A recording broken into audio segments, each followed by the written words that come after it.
Good evening, wherever in the world you may be listening to this story. If you pressed play when the room had already grown quiet, when the lights had softened, when a long day had finally loosened its grip on you, then you are exactly where you should be. Before we begin, take a very small moment. Adjust your headphones, shift your body just a little, and allow the room to settle. Tonight we return to 19th century England, an era often remembered through familiar images. Streets veiled in fog, the pale glow of gaslight rows of red brick buildings, and the feeling of an empire on the rise. But behind those images lies a question that is rarely told in full.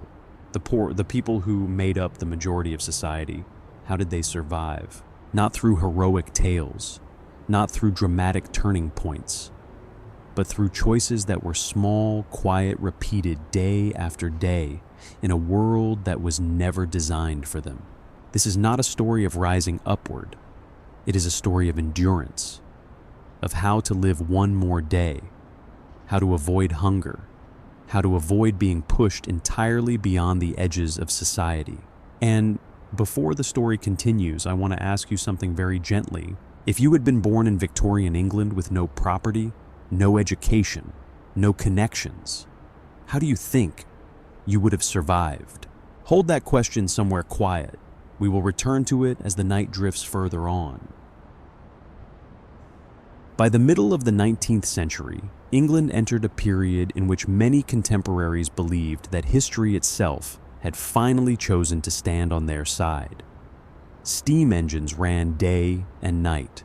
Railways connected cities once separated by distance and time. Goods letters and people moved at speeds that only a few decades earlier would have seemed unimaginable. In official speeches in major newspapers and in grand industrial exhibitions, one word was repeated again and again: progress. Progress was presented as a natural force almost impossible to resist. In political speeches, popular publications, and the everyday language of the educated classes, it was not described as a human choice, but as a law of history itself. Like the tides or the movement of celestial bodies, progress was believed to unfold whether people were ready or not, and society's task was simply to adapt. Within this narrative, history was arranged as a one-way current, where each new stage was assumed to be inherently better than the one before it. The past was associated with backwardness, darkness, and ignorance. The present was framed as a necessary transition, and the future was always placed higher, brighter, more rational, more refined. Progress, therefore, did not need to be proven through the lived experiences of individual people. It was trusted as a universal truth. Victorian England fit this narrative especially well. With its expanding railway network, steadily rising industrial output, and naval power stretching across the oceans, the nation often described itself not merely as a society undergoing change, but as the very center guiding the transformation of the world. In contemporary writings, England was portrayed as a laboratory of the future, a place where what was happening today would spread to other nations tomorrow. This perspective produced a powerful sense of inevitability. If progress was an unstoppable current, then the disruptions it caused were also treated as unavoidable. Prolonged poverty, brutal working conditions, and high mortality rates in industrial districts were no longer seen as urgent problems demanding immediate solutions, but as transitional phases that society had to endure on its upward path. Within this logic, present suffering was justified by the promise of a better future, even though that future was never distributed evenly. When progress is understood as a natural force, it is also detached from human responsibility. No one is truly held accountable for its consequences, because everything is assumed to be unfolding according to historical law.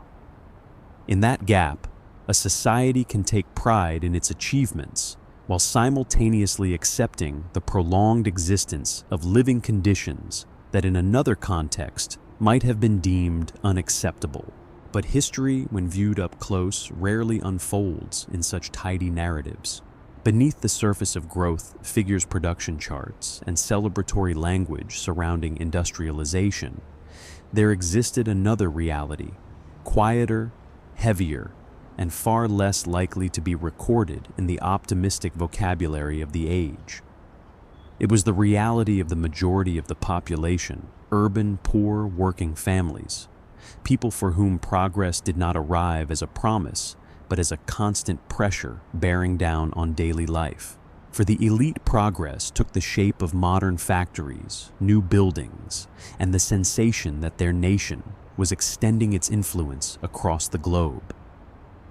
For the poor, progress looked very different, the relentless noise of machinery air, thick with coal smoke, and a rhythm of life governed by work shifts rather than natural light. Social and medical investigations from the period reveal a troubling paradox. While England became one of the world's leading industrial economies, the average life expectancy of the urban working class was significantly lower than that of rural populations. In many crowded districts of London, Manchester, and Liverpool, working-class life expectancy hovered around the early 30s. This was not the result of war or large-scale famine, but a direct consequence of how industrial society was organized. Industrial cities did not merely concentrate factories and people, they concentrated risk. When thousands, sometimes tens of thousands, were compressed into confined spaces with inadequate sanitation and polluted environments, disease ceased to be a personal misfortune and became a structural feature of life. Technical progress accelerated production, but did not simultaneously improve the living conditions of those producing the goods. A defining feature of this era was the restructuring of time itself. Previously, the rhythm of life for most people followed natural cycles, day and night seasons, weather. But in industrial society, time was gradually detached from nature and bound tightly to the demands of production. Workdays lasting 12 to 14 hours were not exceptions. They were standard in many industries. Labor did not end when the sun set, but when the human body could no longer continue. In this context, the idea of the future took on radically different meanings depending on social position. For those with property and education, the future was a space for investment expansion and calculated profit. For the poor, the future often extended only to tomorrow. The question was not whether life would improve in 10 years, but whether there would be enough money to pay rent, buy bread, or care for a sick family member in the coming week.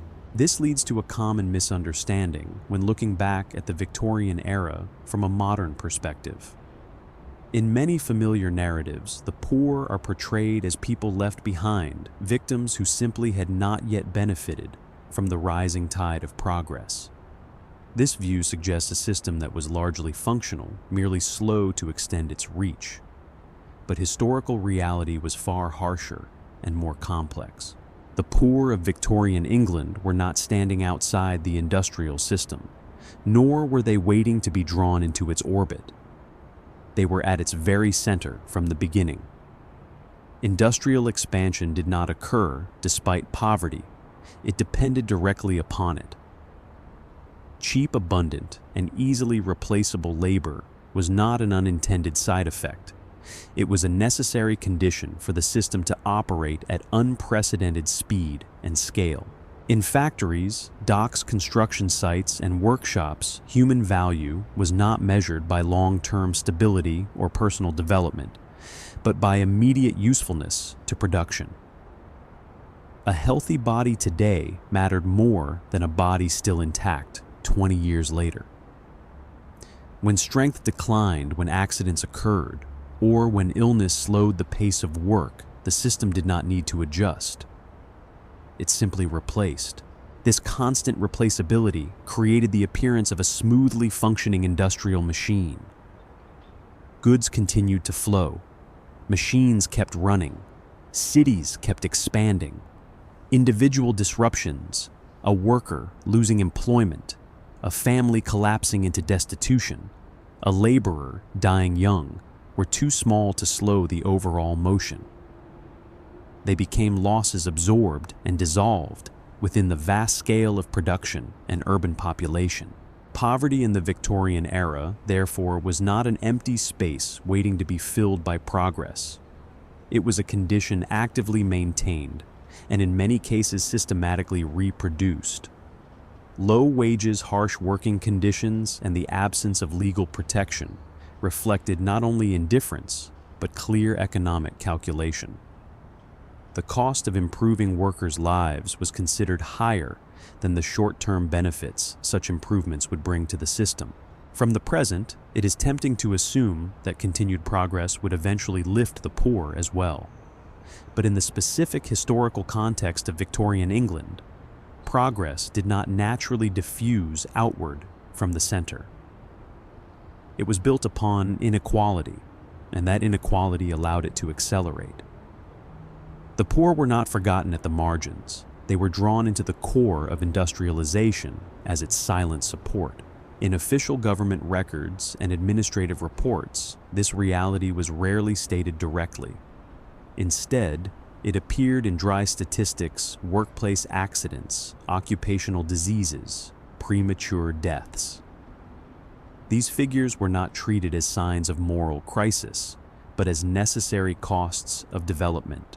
Progress, then, was neither neutral nor invisible. It had a direction, identifiable beneficiaries, and a human price. The illusion lay not in its existence, but in the way its story was told, a story that obscured most of its human cost. Within the same city, sometimes separated by only a few streets, two entirely different experiences of the same era could coexist. One person entered brightly lit theaters where music and architecture conveyed order and prosperity. Another returned to overcrowded lodging rooms where privacy barely existed and exhaustion accumulated after each long work day. Both lived in what the era called the Age of Progress. They walked the same stone-paved streets, breathed the same urban air, and were shaped by the same accelerating economic machine. On paper and in official narratives, they were citizens of the same nation entering modernity. But their experiences of progress could not have been more different. For those at the upper levels of society, progress came with protective buffers. Stable income, spacious housing, better access to medical care, and distance from polluted spaces reduced direct exposure to industrial harm. When illness struck, there was time to rest. When markets shifted, there were reserves. When old age arrived, there were assets or social networks strong enough to provide support, for the poor progress rarely carried such protection. They encountered the system's darker side directly and continuously: dangerous workplaces, cramped housing, unstable income, and the absence of effective safeguards. Every small disruption, a minor illness, an accident, a day without work could trigger consequences beyond the capacity of an individual or family to manage. This disparity was not accidental. It was the result of how progress was distributed. Its benefits accumulated where power, property, and choice already existed, while its risks were pushed downward onto those least able to avoid them. Thus, the same system could be praised as an engine of prosperity, while continuing to produce harsh living conditions for a large segment of the population, without being seen as contradictory.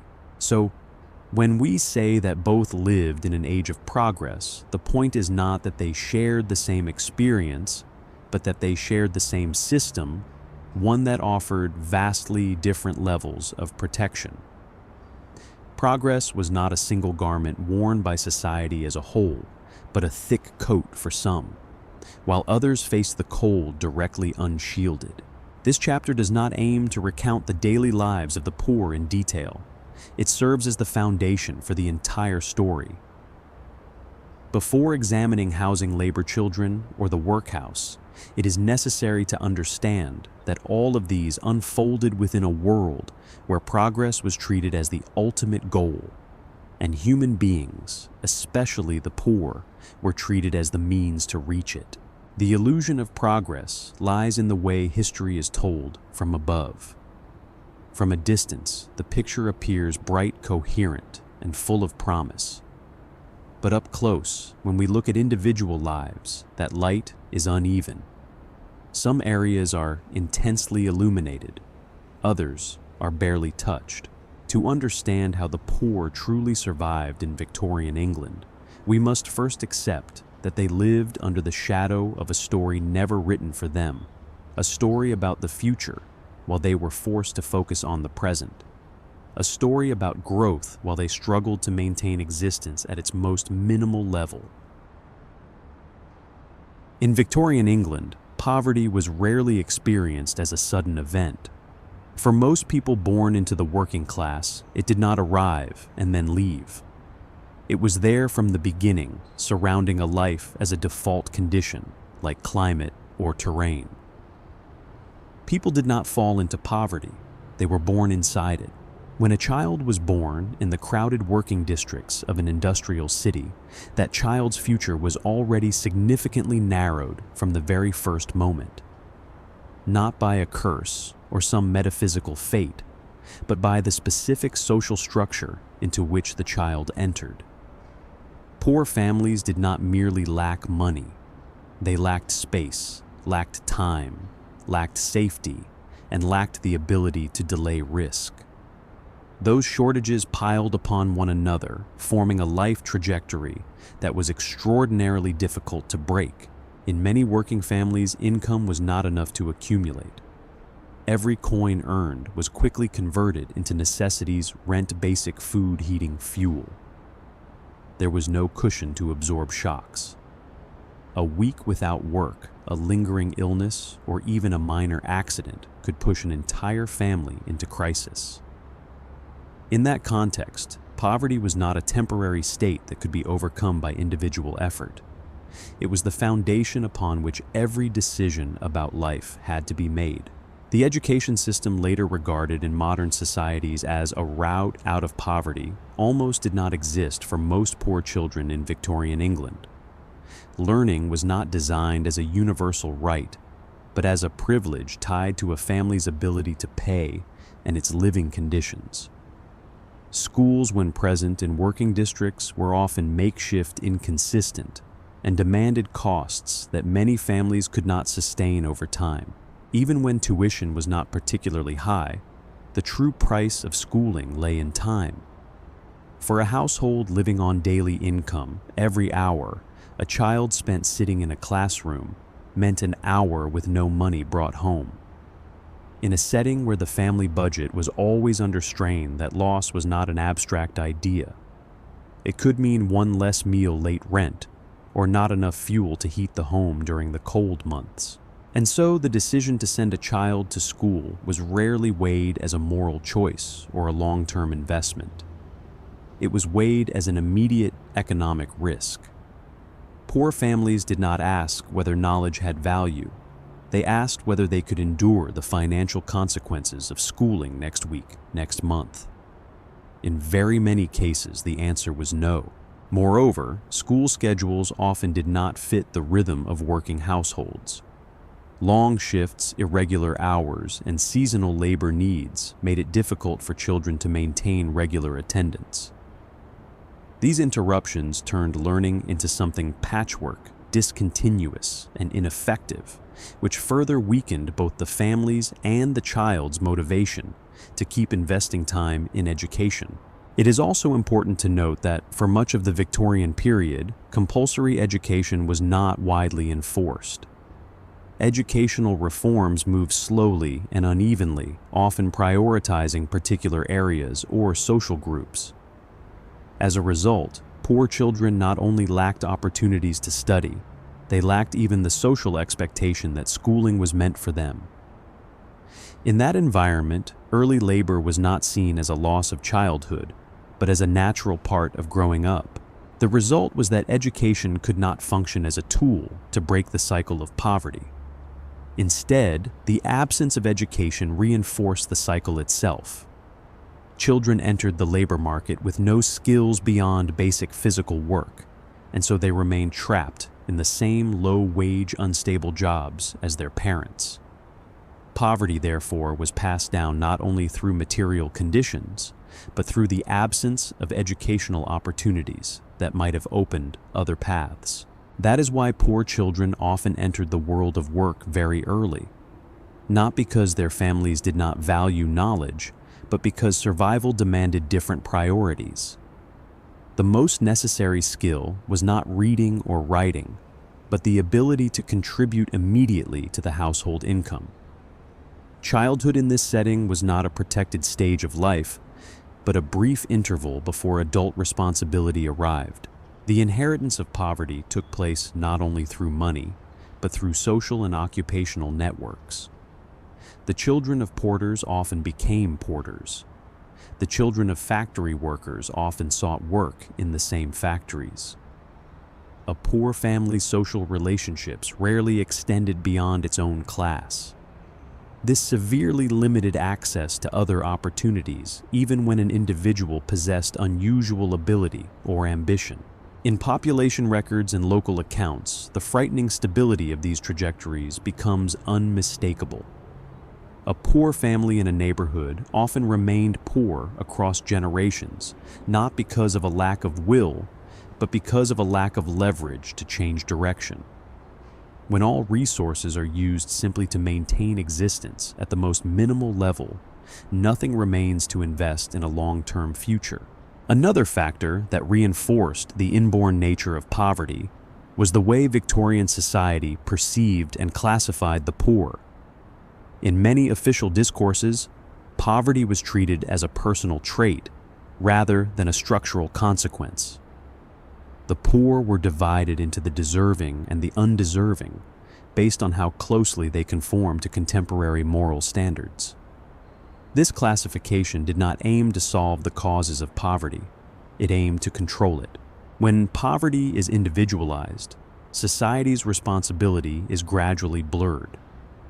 Under this interpretation, poverty is no longer seen as the outcome of economic structure or social organization, but as the direct result of personal choice, insufficient effort, insufficient discipline, or insufficient morality. This view offers society a certain comfort, because if poverty is the fault of each individual, then the system itself does not have to be seriously questioned. In Victorian England, this mindset appeared clearly in official discourse. The poor were often sorted into worthy and unworthy categories, depending on whether they matched contemporary moral ideals, such as hard work, thrift, and obedience to social order. This classification created the impression that if individuals simply chose the right way to live, poverty could be corrected. Yet that very classification concealed a more important reality. Even when people did everything right, the system could still offer no way out. Historical reality shows that many working families labored hard throughout their entire lives and never accumulated enough to change their social position. They obeyed the law, maintained labor discipline, and tried to live within accepted moral limits. And yet their income was only enough to meet immediate needs. Every wage earned was quickly absorbed by the costs of survival, rent, food, fuel, and other expenses that could not be postponed. Under such conditions, the possibility of saving was almost non-existent. The economic structure of the Victorian era was not designed for the working class to accumulate or rise. Low wages, the precariousness of employment, and the absence of protective mechanisms meant that even a short interruption of income could erase whatever small efforts at accumulation had been made. Workplace accidents, illness, and age-related decline were not rare exceptions. They were constant risks tied to working life. When these risks struck, families had no support strong enough to withstand them. In this context, the fact that a family remained poor across generations was not evidence of moral failure, but the logical consequence of a system that did not create a viable path upward for most of the population. Children raised in poverty inherited not only fewer material resources, but the same limitations their parents carried: unstable education, narrow social networks, and an inability to take long-term risks. Even if they held a desire to rise, they often lacked the means to turn that desire into reality. Individualizing poverty, therefore, was not merely a mistaken interpretation, it was also a tool for maintaining the existing social order. It allowed society to acknowledge poverty's existence while avoiding difficult questions about wealth distribution, labor conditions, and collective responsibility. When poverty is treated as the problem of each individual, then poverty persisting across generations is no longer seen as a sign of structural injustice, but as a chain of personal choices linked together. But the history of Victorian England shows something else. Poverty existed not because people lacked effort, but because their effort was confined within an economic frame that did not allow rewards beyond the minimum. Within that frame, hard work could help a person survive, but it was rarely enough to change fate. And it is precisely the difference between surviving and rising that shaped the experience of millions in this era. Women in poor families carried a particular burden, not as an exception, but as something nearly assumed within Victorian social life. Poverty did not distribute responsibility evenly. It placed most invisible labor on women's shoulders, women who had to contribute to household income, while also preserving the fragile stability of family life under prolonged deprivation. Unlike male labor, which was often tied to clearly recorded work in factories, construction sites, or docks, women's labor took place in dimmer spaces. They washed laundry for others, sewed, hawked goods, cared for small children in other households, or took piecework paid by output within the home itself. These jobs were rarely stable, often interrupted by family needs, and almost never accompanied by contracts or legal protection. Yet this forced flexibility made women's labor a matter of survival for poor households. When a man lost work, suffered an accident, or became too weak to labor because of illness, the small earnings from women's odd jobs were often the only thing preventing immediate collapse. Even when modest and uncertain, these incomes created a minimal flow of money enough to maintain existence during periods of crisis. Beyond the economic role, women also bore responsibility for organizing daily life under unending scarcity. They managed household budgets at the very bottom edge, deciding which meals could be reduced, which possessions could be sold, and which expenses could be delayed. These decisions were not made in the comfort of choice, but under the constant pressure of survival. A small mistake could lead to major consequences, and so adaptability became a form of unofficial knowledge, quiet, but profoundly important. Care work, raising children, tending to the elderly, looking after the sick, also fell largely on women. This work produced no direct income and was almost never socially recognized. Yet it was decisive for a family's long-term ability to endure. In a context where illness and malnutrition were common, maintaining even minimal health for family members was an immense task, demanding time, patience, and silent sacrifice. What is striking is that even though women played a central role in keeping families from collapse, poor women were rarely viewed as pillars. Their labor was often treated as secondary, temporary, or natural, and therefore not fully reflected in official records. When society spoke of labor, it spoke of men in factories. When it spoke of poverty, it often ignored the quiet work that prevented the total breakdown of millions of households. Within the cycle of poverty, women's role was therefore paradoxical. They were the ones who kept the family alive day by day, yet the sheer weight of responsibility under deprivation limited their ability to seek other opportunities. time and energy consumed by survival made investment in themselves, education, training, long-term change almost impossible.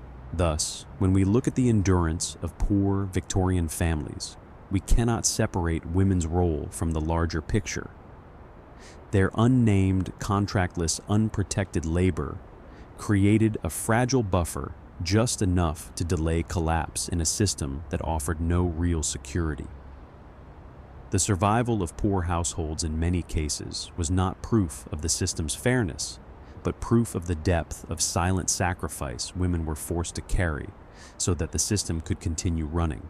When we look at the life cycle of a person born into poverty in the Victorian era, we see a chain of limits linked together. Childhood was shortened by early labor.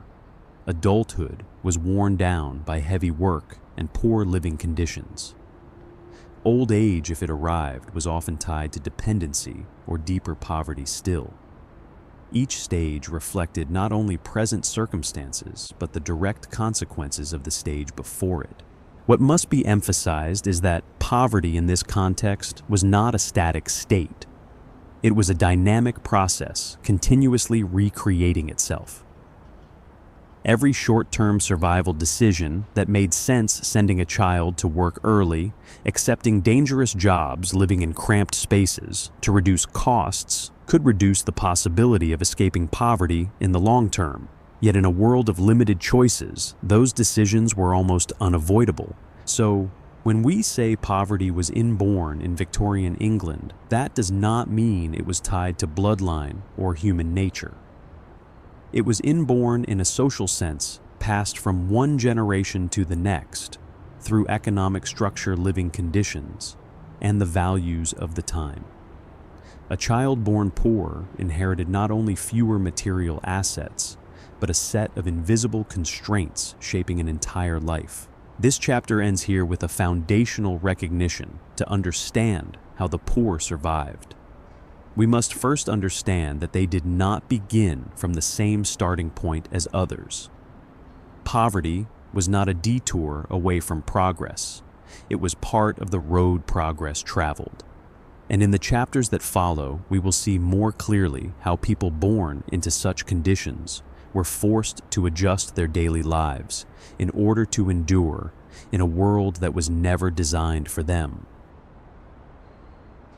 If poverty shaped the life path of Victorian workers, then living space was where that path was felt most concretely. The industrial city was not merely a backdrop for poor life. It was an active force continuously pressing upon the bodies and minds of those compelled to exist within it. In the first half of the 19th century, urbanization in England advanced at a pace far beyond what existing infrastructure could absorb. Industrial cities did not grow step by step under control. They swelled like bodies forced into growth too quickly. Urban populations surged within only a few decades, while housing, roads, drainage, and municipal management still relied on structures designed for a much smaller scale. London, Manchester, Birmingham, and Liverpool became powerful magnets. The expansion of factories, docks, and transport networks created enormous demand for labor, drawing waves of migration from the countryside and small towns. Hundreds of thousands left familiar communities in search of work in the city, carrying the fragile hope that cash wages would bring greater stability than precarious agricultural life. Yet people arrived far faster than new living space could be built. Housing was not treated as a top priority in industrial expansion. Investors focused on factories and production facilities, places that produced direct profit, while the construction of cheap housing for workers was left to the market to sort out on its own. The result was that supply never caught up with demand, especially for those with low incomes. In that context, existing residential areas were subdivided and compressed. Old houses were hastily converted into multiple lodging rooms, and each room held more people than it had ever been designed to bear. Narrow alleys that had once served a handful of households became living spaces for dozens, even hundreds of people. The poor did not see their living space expand outward or upward. It shrank, pressed into whatever gaps remained in a city growing at speed. This compression was not only a matter of square footage, but a matter of rhythm. When too many people had to share the same limited space, daily life overlapped upon itself. Sleep meals, home-based work, and family care all took place inside the same room. The city and the poor workers' experience was not an open space of opportunity. It was a mass of pressure continuously bearing down on daily existence. What is striking is that this situation was not an unforeseen consequence, nor something that no one predicted. From the beginning of the 19th century, many observers and reformers warned that the pace of urbanization was exceeding the city's capacity to absorb it. Yet, under the pressures of industrial competition and economic growth, such warnings were often treated as secondary. Leaving the poor to fend for their own housing was considered an inevitable part of the transition into an industrial society.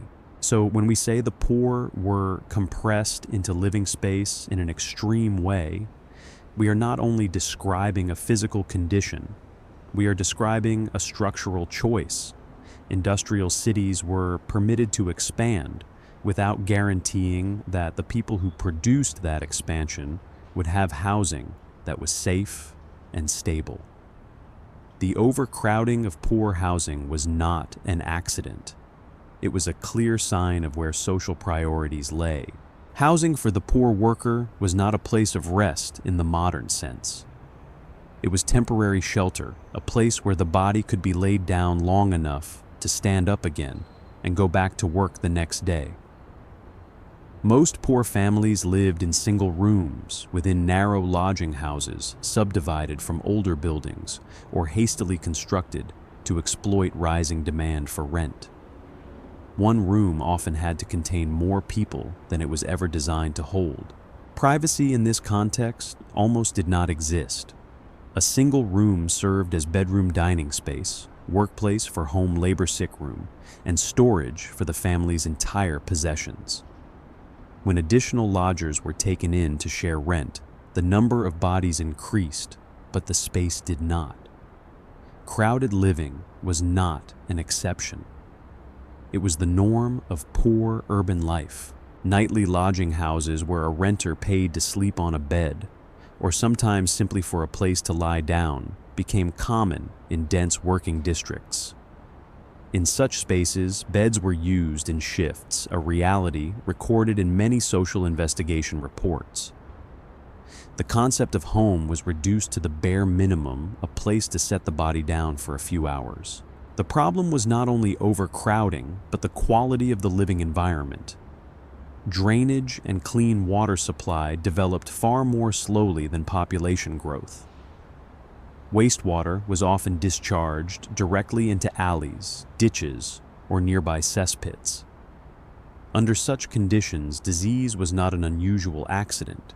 It became part of life's structure. Medical reports from this period repeatedly warned of the link between overcrowded housing and the spread of infectious diseases such as cholera, typhoid, and tuberculosis. When many bodies share a small space that is poorly ventilated and damp, illness finds ideal conditions to spread. For the poor, avoiding disease was nearly impossible because they had no alternative housing to choose. The city, in the working poor's experience, was not a single unified or seamless entity. It did not appear as a harmonious whole of street squares and neighborhoods, but as a sequence of clearly divided spaces. These boundaries were not always marked by walls or gates, but they persisted with force in everyday life. Geographic distance between districts often reflected social distance between the people who lived there. Slums formed in places that attracted little attention, places the city could use without having to look directly at them. They rose near factories where noise and coal smoke made the area undesirable to the comfortable classes.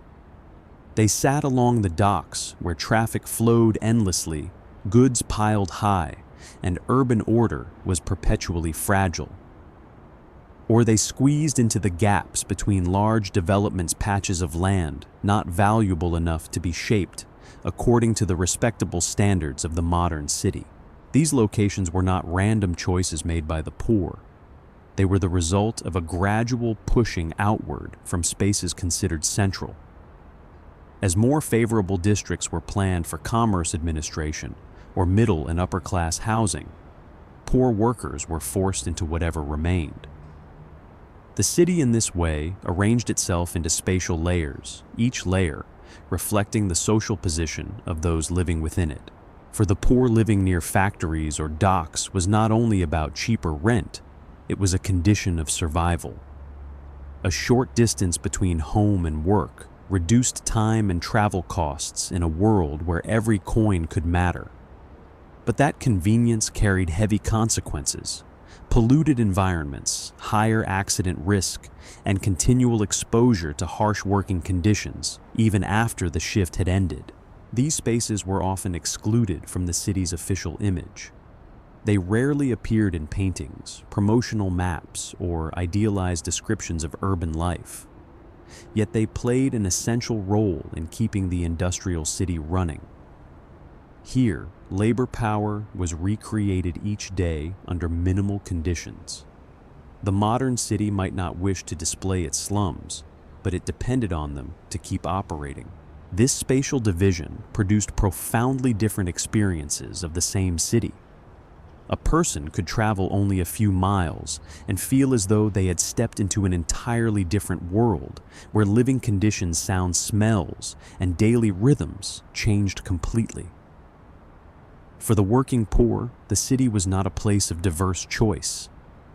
It was a map of pre-drawn limits where each district silently declared their position within a larger social order. A crucial feature of poor housing in the Victorian era was its impermanence. Renters rarely had long-term contracts or any real security of tenure.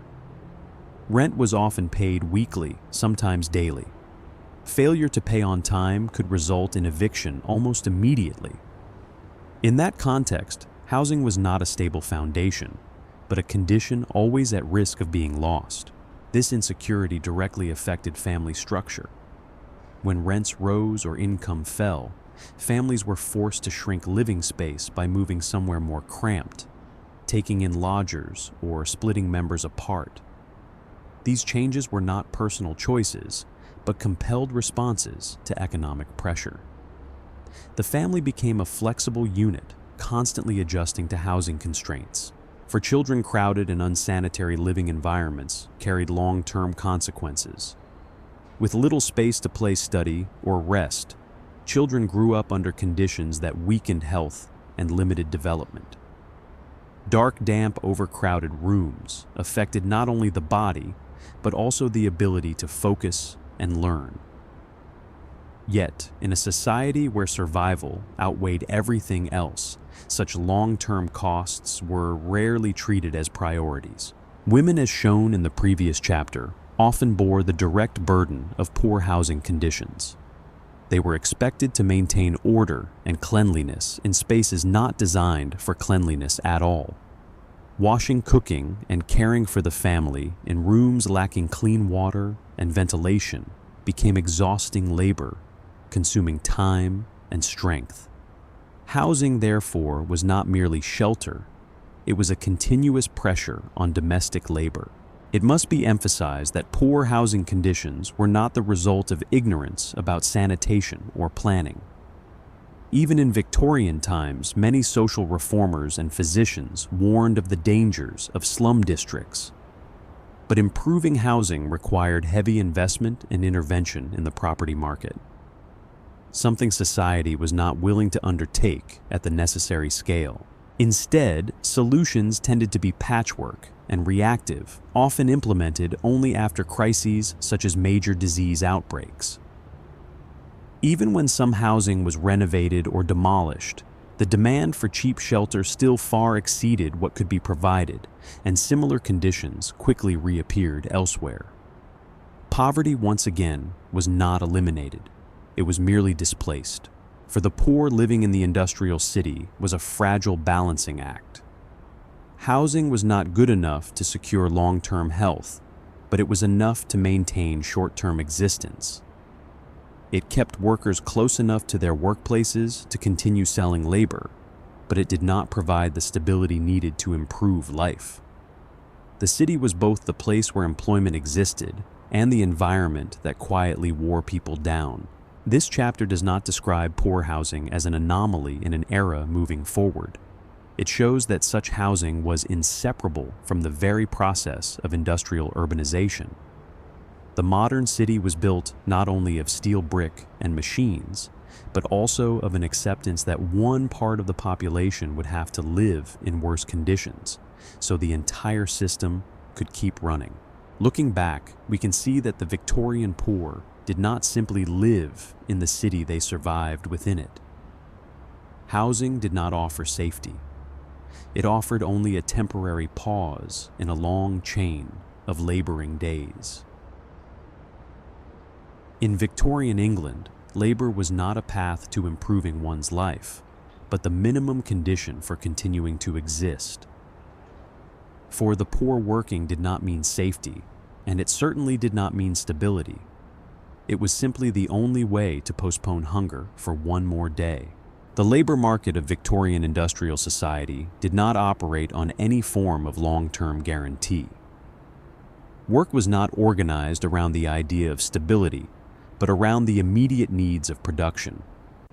A factory expanded when orders rose and contracted when the market slowed. A dock required many hands when ships arrived, and almost none when the flow of goods paused. Construction projects recruited workers in great numbers for a short phase, then dismissed the labor force the moment the project ended. In such a context, work was not a continuous state, but a series of appearances and disappearances that were difficult to predict. For poor workers, this created a life lived in permanent waiting. They did not only work, they waited to be allowed to work. Many had to gather from early morning at factory gates, docks, or informal hiring points, hoping their names would be called. Being chosen for a shift brought income for that day, but carried no promise of the next. Not being chosen meant a day without money, regardless of whether a family's needs for survival had changed. Income therefore became uneven and difficult to anticipate.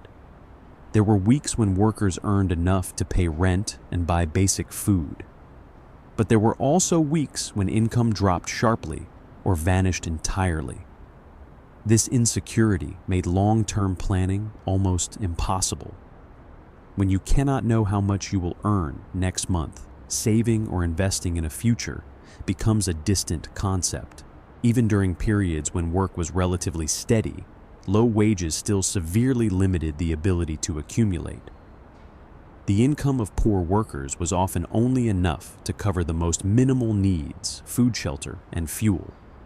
Any surplus, if it existed at all, was fragile and could be erased by a small disruption. An illness, a minor accident, or a single day without work could be enough to sweep away that thin layer of savings.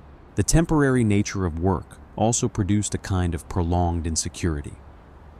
A worker could not trust that today's effort would create tomorrow's stability.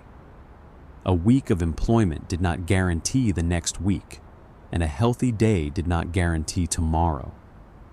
Health under harsh working conditions was an asset that wore down quickly. When the body could no longer meet the pace of labor, the likelihood of being replaced became almost certain. In this context, the relationship between worker and work was short-term and impersonal. Workers were treated as a resource that could be adjusted flexibly according to market demand. When needed, they were mobilized. When not needed, they were discarded with no obligation attached. This flexibility allowed the industrial system to react quickly to economic shifts, but it placed the entire burden of risk on those least able to withstand it. The result was a working-class life stretched tight between periods of employment and unemployment, between fragile hope and constant insecurity. Work did not provide safety. It merely delayed collapse for a short time.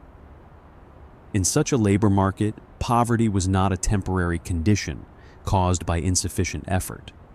It was the direct consequence of a system that offered no stable ground for people to hold on to. The phrase work or starve was not a moral exaggeration. It described with precision the operating logic of Victorian working life. There was no unemployment insurance, no effectively protected minimum wage, and very few mechanisms of support when income suddenly disappeared.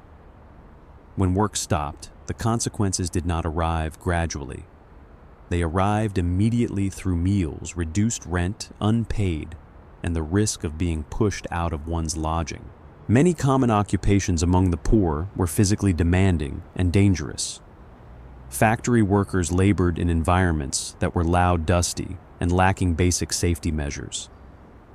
Workplace accidents were not unusual incidents. They were constant risks woven into everyday labor. When accidents occurred, workers rarely received compensation. Losing the ability to work even temporarily could trigger the rapid collapse of an entire household. At the docks, loading and carrying work depended on the rhythm of ships arriving and departing. Workers often had to gather from early morning, waiting to be selected for a shift lasting only a few hours. Not being chosen meant a day without income. In that setting, competition among the poor was not merely economic. It was competition for survival. The surplus of labor allowed employers to maintain low wages and harsh conditions without fear of running out of replacements. Long working hours were another striking feature. Shifts of 12 to 14 hours were not exceptions in many industries. Rest was not treated as a right, but as an interruption of production. The human body was driven to its limit, and when that limit was crossed, the system did not slow down to adjust. It simply looked for another body. What must be understood is that poor labor did not only consume present strength, it shortened the future. Working in brutal conditions from a very young age caused health to deteriorate early. By middle age, many workers already carried chronic problems: weakened lungs, aching joints, failing eyesight.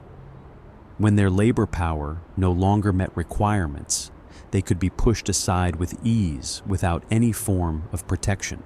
For women, labor took a different form but was no less harsh. Beyond odd jobs, such as washing laundry for others, sewing, or street vending, many women had to combine income work with the full burden of family care. Their working day could be just as long, yet far less recognized. Their work rarely earned stable pay and almost never came with legal protection of any kind. Children in this context also became part of the labor force. Child labor was not a deviation from social norms. It was an accepted component of an expanding industrial economy. Children worked in factories, workshops, and many other trades for long hours and under dangerous conditions. This not only disrupted education, but also carried long-term effects on health and on their ability to work as adults.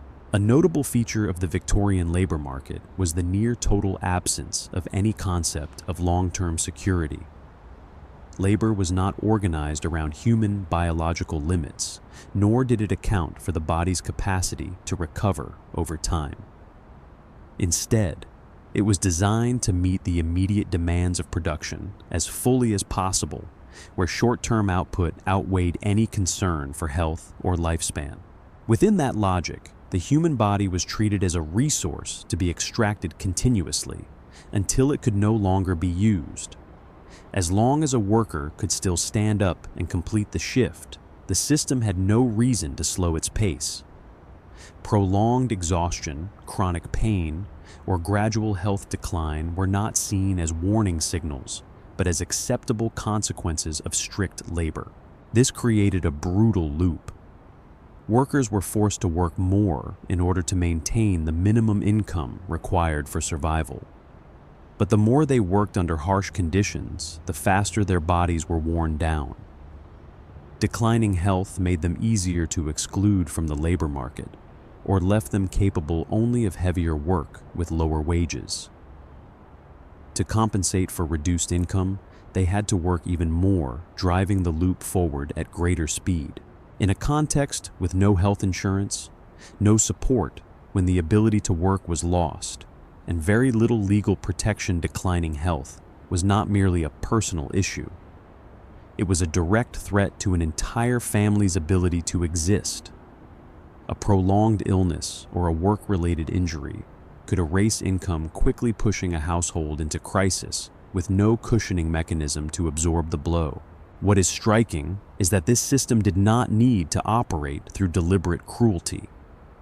The absence of long-term security did not come from isolated personal decisions, but from the structure of the labor market itself. When the supply of labor remained abundant and replaceability was high, there was no clear economic incentive to invest in the sustainability of individual workers. Long-term human security was not a variable that needed to be optimized. The result was that labor in Victorian industrial society did not open a stable trajectory toward the future. It placed the poor in a condition of continuous erosion. They worked to survive the present, but that very work weakened their ability to survive in the long term. Security in that context was not something postponed. It was something never promised. In official reports, these consequences were often described in neutral language. Accidents were recorded as numbers. Occupational disease was treated as an inevitable outcome. That style of presentation helped dull the sense of moral urgency, turning human loss into an ordinary component of economic operation. For poor workers, working did not open a path upward. It kept them just alive enough to continue working. This is the key point for understanding their experience. Labor was not a means of escaping poverty. It was a mechanism for reproducing poverty. Each long working day extended the loop, but rarely created a turning point. When income was only enough for survival, every long-term plan became luxury in the most literal sense. For poor Victorian workers, economic life offered no breathing room for reflection or experimentation. Every coin earned had already been reserved for needs that could not be postponed: rent, food, fuel, and other minimum costs. In that situation, thinking beyond the next few weeks was not a lack of vision. It was something material reality did not allow. Workers could not easily leave a job to search for a better one, because even a short break from work meant immediate loss of income. There were no savings large enough to carry them through transition, and there was no support system to fill the gap. In practice, leaving a terrible job in search of a better one was often a gamble that most poor people could not afford to place. Similarly, taking risks to change occupations was almost out of reach. Learning a new skill, moving into another field, or investing time to improve one's craft required resources. Poor workers did not have time away from paid labor money to survive during training, and a level of security sufficient to endure the possibility of failure. When every mistake could bring immediate and severe consequences, the safest choice was to remain within familiar, miserable work. The ability to accumulate foundational for personal flexibility was also sharply constrained. Even in periods of steady employment, income rarely rose above survival level long enough to create a real reserve. What was saved over months could be swept away by a small disruption, an illness, a workplace injury, or a short spell of unemployment. Accumulation did not become a tool for expanding choices. It remained a fragile effort to delay crisis. This produced a core paradox of the Victorian labor market. The system demanded flexibility from workers, constant readiness to adapt to shifting production needs, acceptance of irregular hours and precarious work. Yet those very conditions stripped workers of flexibility in their personal lives. They were expected to move, change, and adjust continually while their lives were locked inside economic constraints that offered no safe way to adjust at all. As a result, the market's flexibility did not grant freedom to workers. It turned them into individuals forced to react continuously to external pressures. They did not actively choose their paths. They were pushed along whatever direction immediate survival permitted. In such a setting, labor did not open the possibility of rising. It reinforced a condition of being trapped, where each day's work was only enough to hold one's place within the existing social order. In Victorian industrial society, labor was not the foundation of security, but a continuous test of human endurance. The poor worked not to build a future, but to prevent collapse in the present. In Victorian England, children were not regarded as a group that needed to be protected from the world of labor. For most poor families, they were seen as members capable of contributing to collective survival as soon as their bodies were still small enough to slip into spaces adults could not. Childhood in this context was not a stage meant to be prolonged, but a brief buffer before the responsibilities of labor began. The fact that children went to work was not a marginal phenomenon of industrial society. It was part of its structure. Factories, workshops, coal mines, and many other trades relied on child labor for very specific reasons: lower wages, greater malleability, and small bodies suited to dangerous or monotonous tasks that adults found difficult to accept. Within the logic of production, children became an economically efficient solution. For poor families, the decision to send a child to work was not indifference to a child's welfare, but a response to survival pressure. When adult income was not enough, or when employment became precarious, child labor helped a family maintain a minimal standard of living.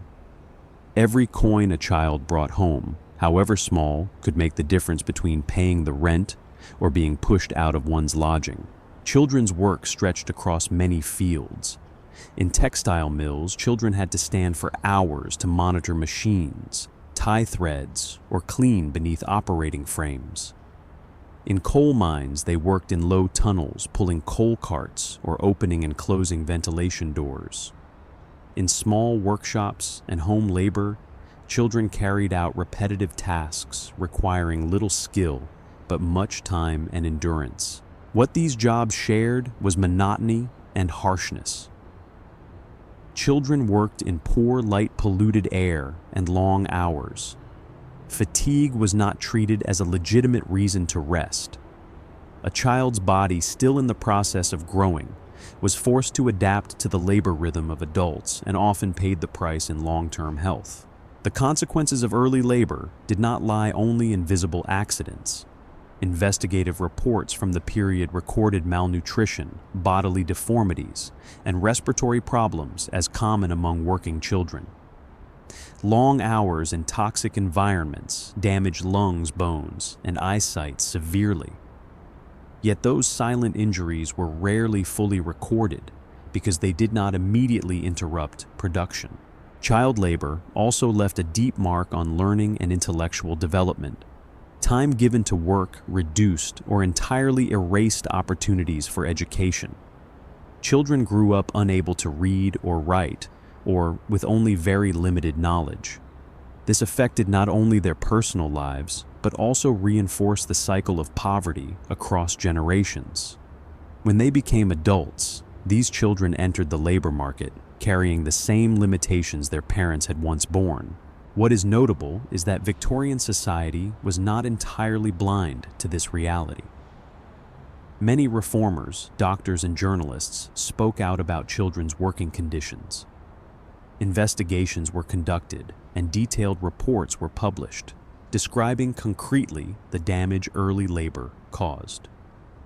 Yet moral recognition did not quickly transform into structural change. Legal reforms aimed at limiting child labor in Victorian England moved slowly, and were often hollowed out by exceptions. Even though investigations and reports had clearly exposed the extent of harm early labor inflicted on children's physical and mental well-being, turning that awareness into effective law was a process that stretched across decades.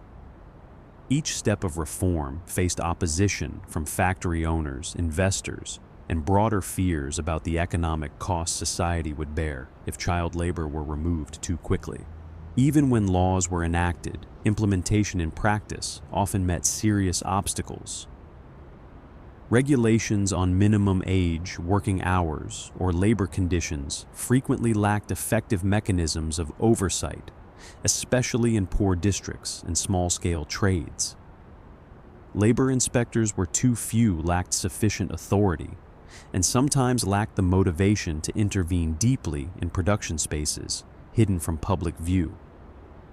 In many cases, the law existed more on paper than in the daily lives of poor working people. The greatest difficulty lay in the reality that many families depended directly on children's income to survive.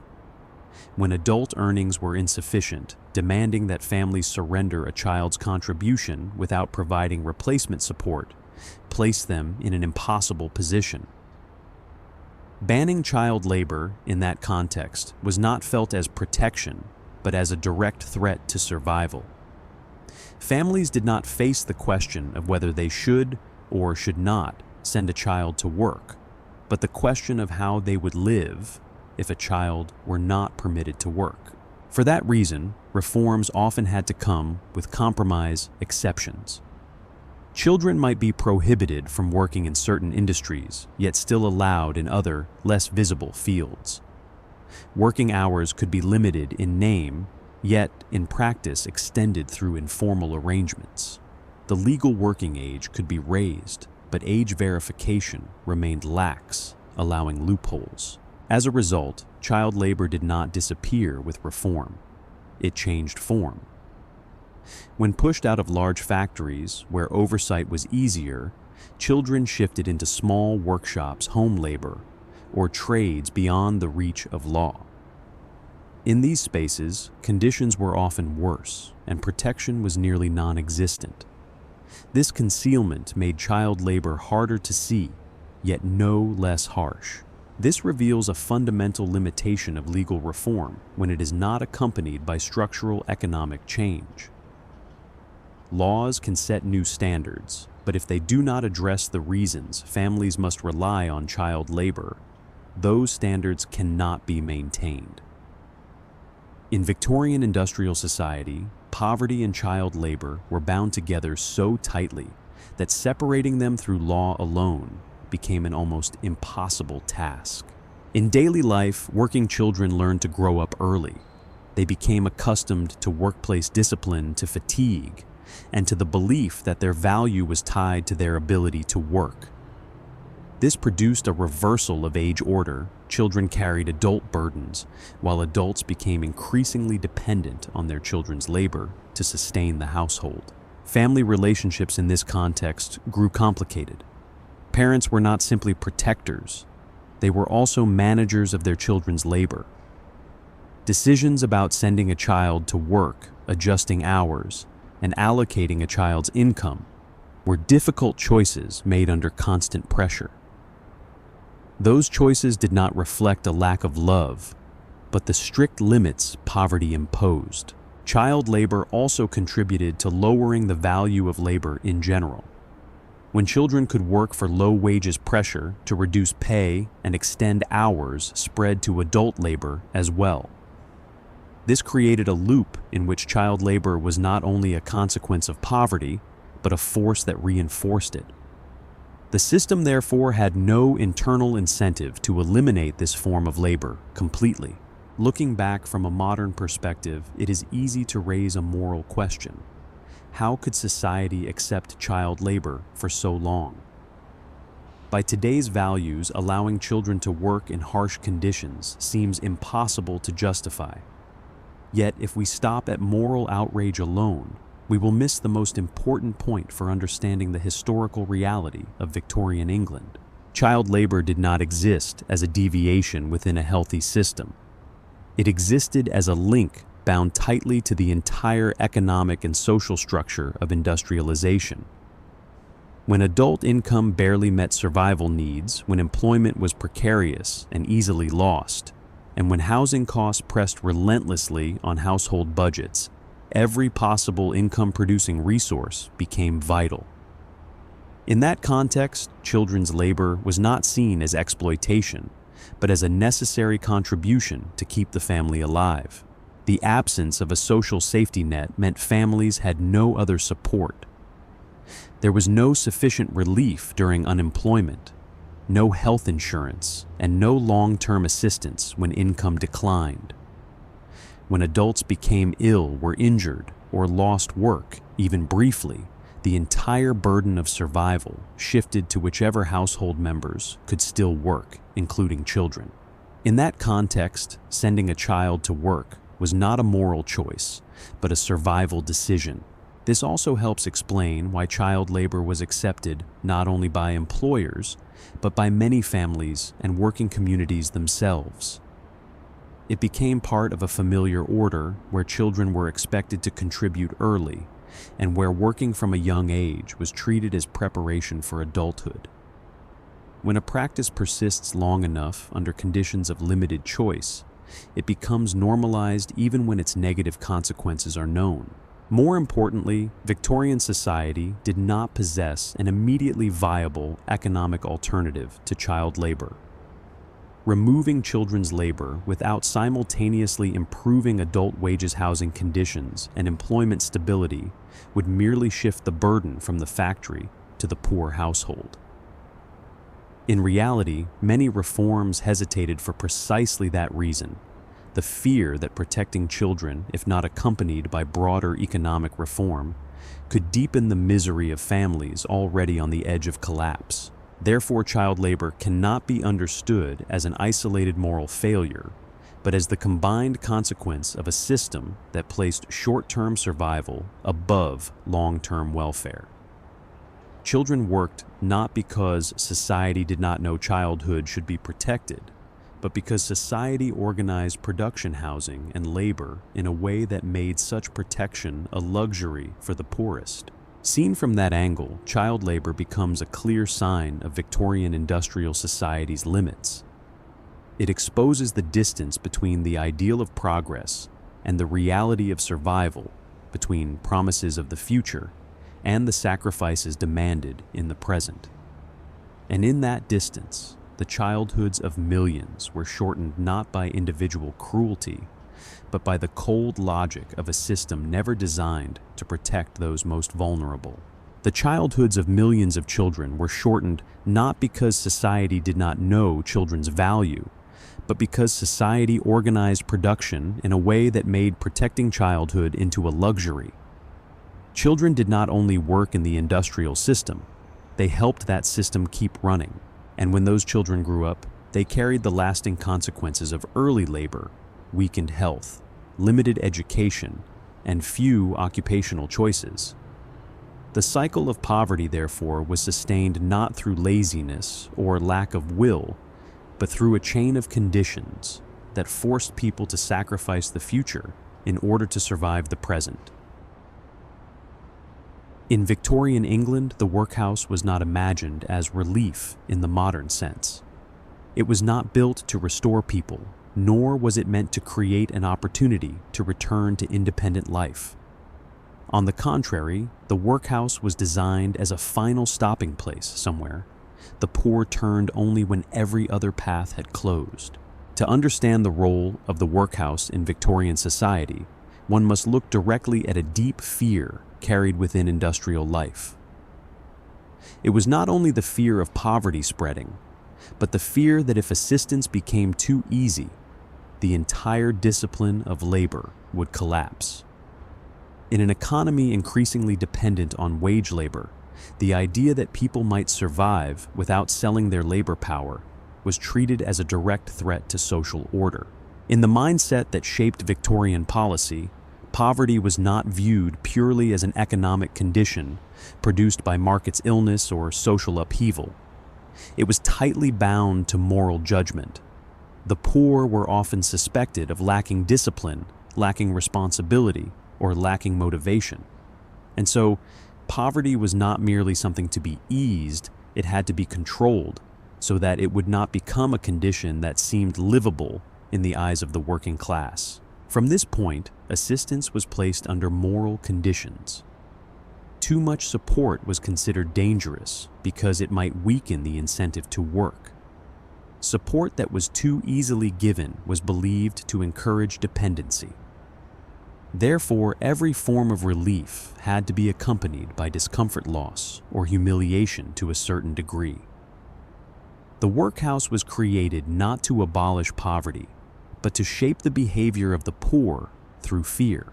The poor in this view did not need to be freed from their circumstances. They needed to be managed so that they would not disrupt the labor order. Poverty was treated as a condition that had to be kept within limits, not allowed to grow into social instability, yet also not made too tolerable. The workhouse therefore became an intermediary tool between minimal charity and intentional deterrence. What matters is that this fear did not exist only among rulers or policy planners. It spread throughout industrial society, where the middle class worried that if the poor could receive support without paying a price, the boundary between hard work and dependency would dissolve.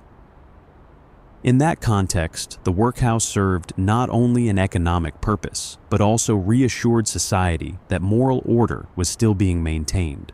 The workhouse cannot be understood simply as a failure of compassion, but as a consistent expression of the era's thinking. It reflected a society that believed poverty had to be made frightening, so that labor would continue to stand as the only accepted norm for legitimate existence. Within that logic, the poor were not individuals to be given opportunity, but a group to be controlled so the system could continue to run smoothly. That is why the workhouse was not designed to be appealing in any sense. It was not built as a place of comfort, and even less as a place where a person could recover or begin again. Every element of the workhouse, from architecture, spatial organization, diet, to daily discipline, was meant to deliver one message. This is not a place you want to come to. The workhouse was designed to deter not through open violence, but through gradual deprivation. The deprivation of choice. The deprivation of family life. The deprivation of personal rhythm, and even the sense of dignity. Life inside was arranged so that it did not fall below the threshold of survival, yet always remained beneath what could be called acceptable. Discomfort was not a side effect. It was a policy instrument. The goal of that deterrence was not aimed only at those living inside the workhouse, but outward. It sent a clear warning to the entire poor laboring class. If you fall out of the labor market, if you can no longer support yourself, this is where you will end up. In that comparison, brutal work, low wages, and harsh conditions outside could still be presented as the less terrible choice. Thus, the workhouse was not a failure of social design. It was a very successful design if judged by its original purpose, maintaining labor discipline through fear. It did not exist to solve poverty, but to ensure poverty never became a condition that could be accepted. And within that intentional deterrence, the workhouse revealed its true role in Victorian industrial society. The central principle governing the entire system was a cold but very clear idea. Conditions inside the workhouse had to be worse than the lowest conditions outside society. If life inside the workhouse were more tolerable than poor labor, it was believed workers would abandon employment to live on relief. Harshness, therefore, was not a flaw of the system. It was the system's goal. When a person entered the workhouse, the first thing they lost was not property, but self-determination. The ability to decide where to stand, whom to live, with how to spend the hours of the day, these were stripped away almost immediately. Entry marked a transfer of control from the individual to the institution, from personal judgment to rigid regulation. Families were separated at once. Husband and wife were no longer permitted to live together, not as a temporary inconvenience, but as a deliberate condition of entry. Children were taken from their parents and reassigned according to age and category, removed from the familiar presence that had provided their last sense of stability. The family, which had functioned as the final safety net outside the system, was dismantled at the threshold. The elderly, the sick, and the able-bodied were classified, measured, and assigned to separate wards. Each person was reduced to a category their relationships rendered irrelevant in the face of administrative order. What mattered was not who they were to one another, but how they could be sorted, supervised, and managed. This separation was justified in the language of efficiency and control. Officials spoke of organization, discipline, and proper administration. But in practice, it shattered the last bonds the poor still possessed. The emotional ties that had allowed families to survive hardship together were broken, replaced by isolation, enforced as policy. What was lost in that process was not only companionship, but function. Parents could no longer care for their children. Spouses could no longer support one another through illness or exhaustion. The elderly were cut off from the familiarity that made decline bearable. Each individual was left to endure alone under constant observation with no private space in which to remain fully human. In this way, the workhouse did not merely provide relief, it redefined existence. Survival was granted only on the condition that autonomy and family life be surrendered. And that surrender was not accidental.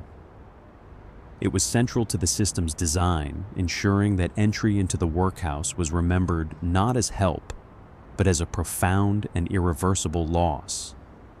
In Victorian poverty, family was not only an emotional unit, but the only safety net the poor could rely on. In the absence of insurance, in the absence of adequate relief, and in the absence of stable state protection, the family carried the function of distributing resources, sharing risk, and sustaining survival through crisis. The healthy carried the sick. The employed compensated for the unemployed. The family in that context was a small but flexible welfare system, held together by mutual sacrifice. The workhouse, by separating families at the door, actively stripped away that safety net. Classification by sex, age, and capacity to work was not only administrative organization, it was a structural act that broke the bonds the poor still held. Spouses were no longer spouses in the sense of living together. Parents no longer had direct authority to care for their children. The family was dismantled into isolated individuals, easier to control and less capable of supporting one another. That separation produced a deep psychological shock. For many poor families, being forced apart was not only emotional pain, but the loss of a survival function. Women lost their organizing role in household life. Men lost the identity of provider, defined through their relationship to wife and children. Children lost the familiar anchor in a strange world of rigid discipline. Each person was pushed into isolation, where existence was no longer tied to family relations, but to the regulations of an institution.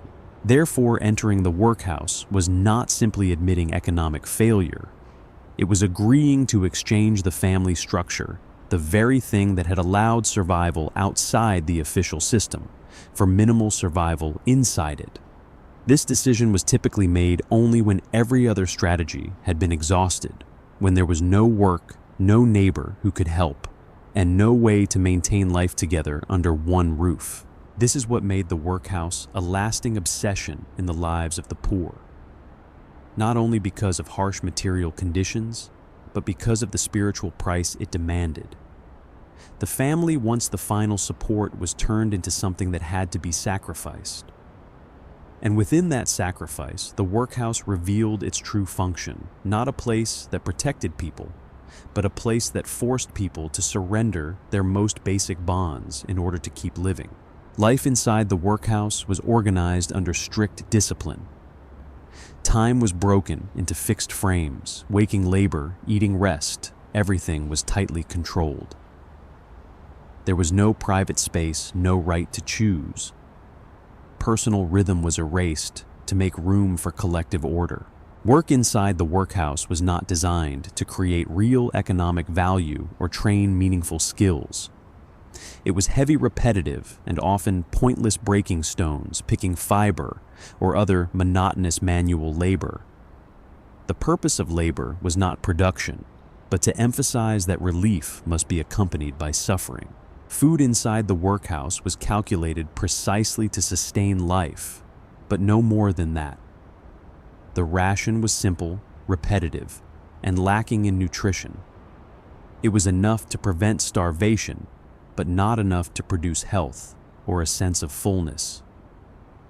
In many contemporary records, meals in the workhouse were described as part of the disciplinary mechanism, reminding those inside that they lived by charity, not by right. It is important to emphasize that the workhouse did not operate in secrecy. Victorian society knew the conditions inside these institutions.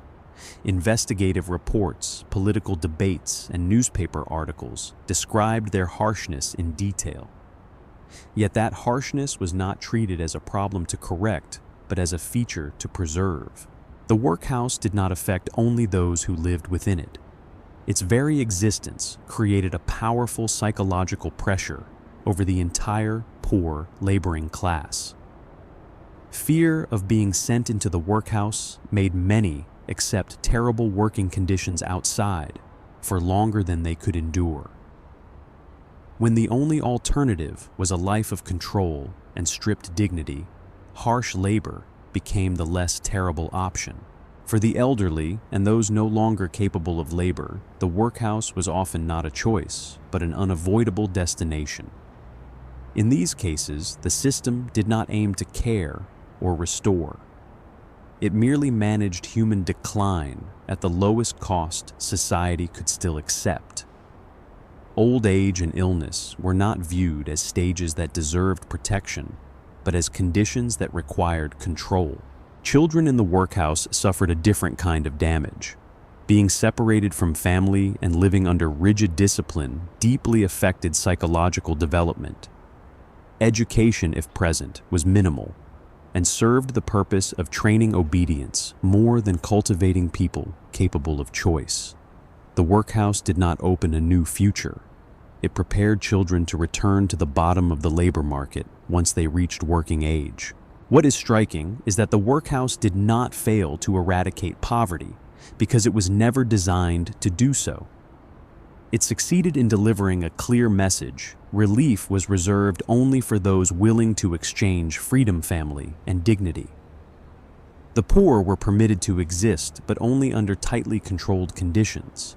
From a modern perspective, it is easy to see the workhouse as a symbol of cruelty. But within the logic of the era, it was an answer to a problem society did not want to solve at its root. Instead of questioning wages, working conditions, or the distribution of wealth, the system chose to make poverty more frightening than harsh labor itself. Therefore, the workhouse was not merely a physical location.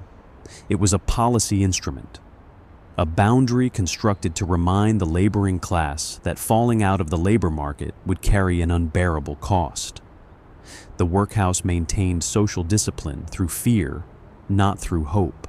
In the chain of experiences that shaped the Victorian poor, the workhouse marked the point where an individual could no longer manage through ordinary strategies.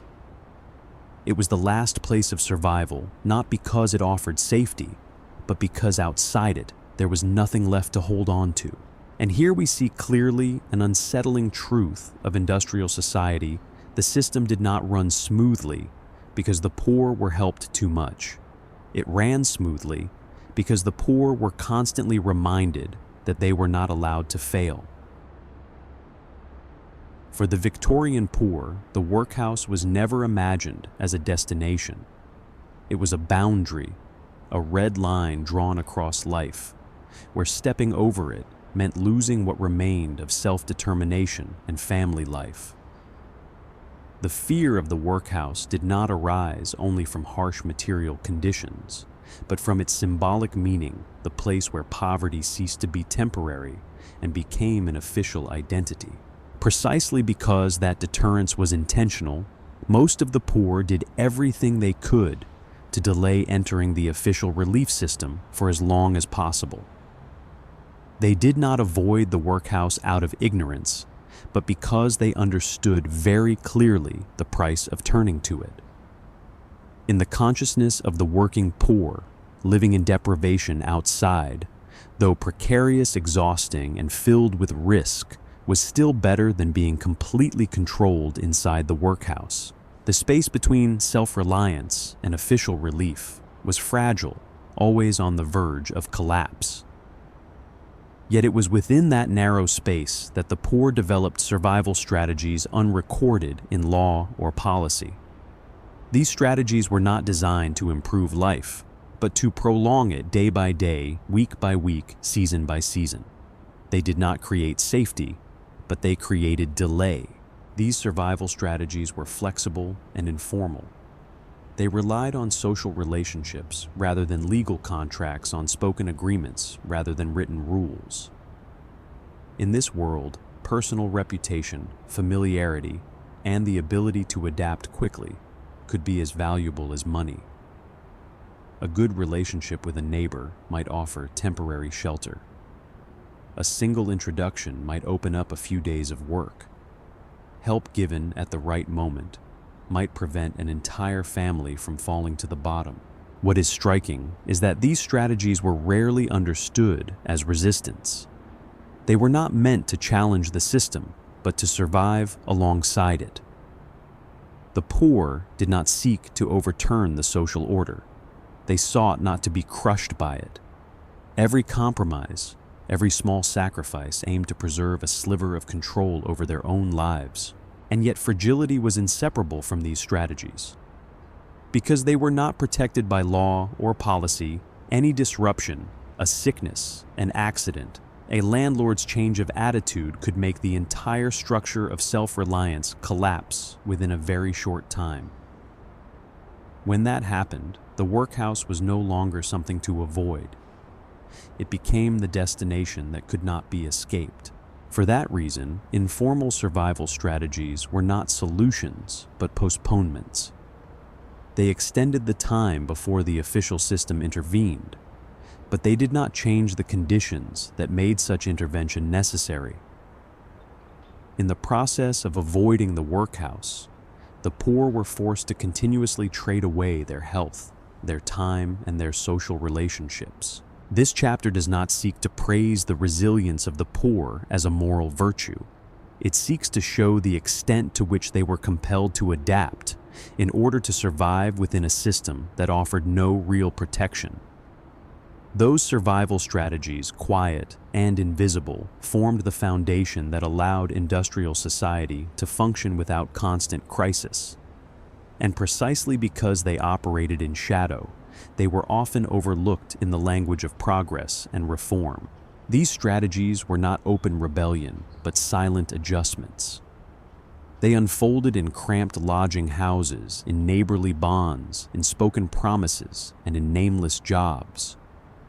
This was how the poor built a thin buffer between themselves and the workhouse, enough to delay, though never enough to guarantee long-term safety.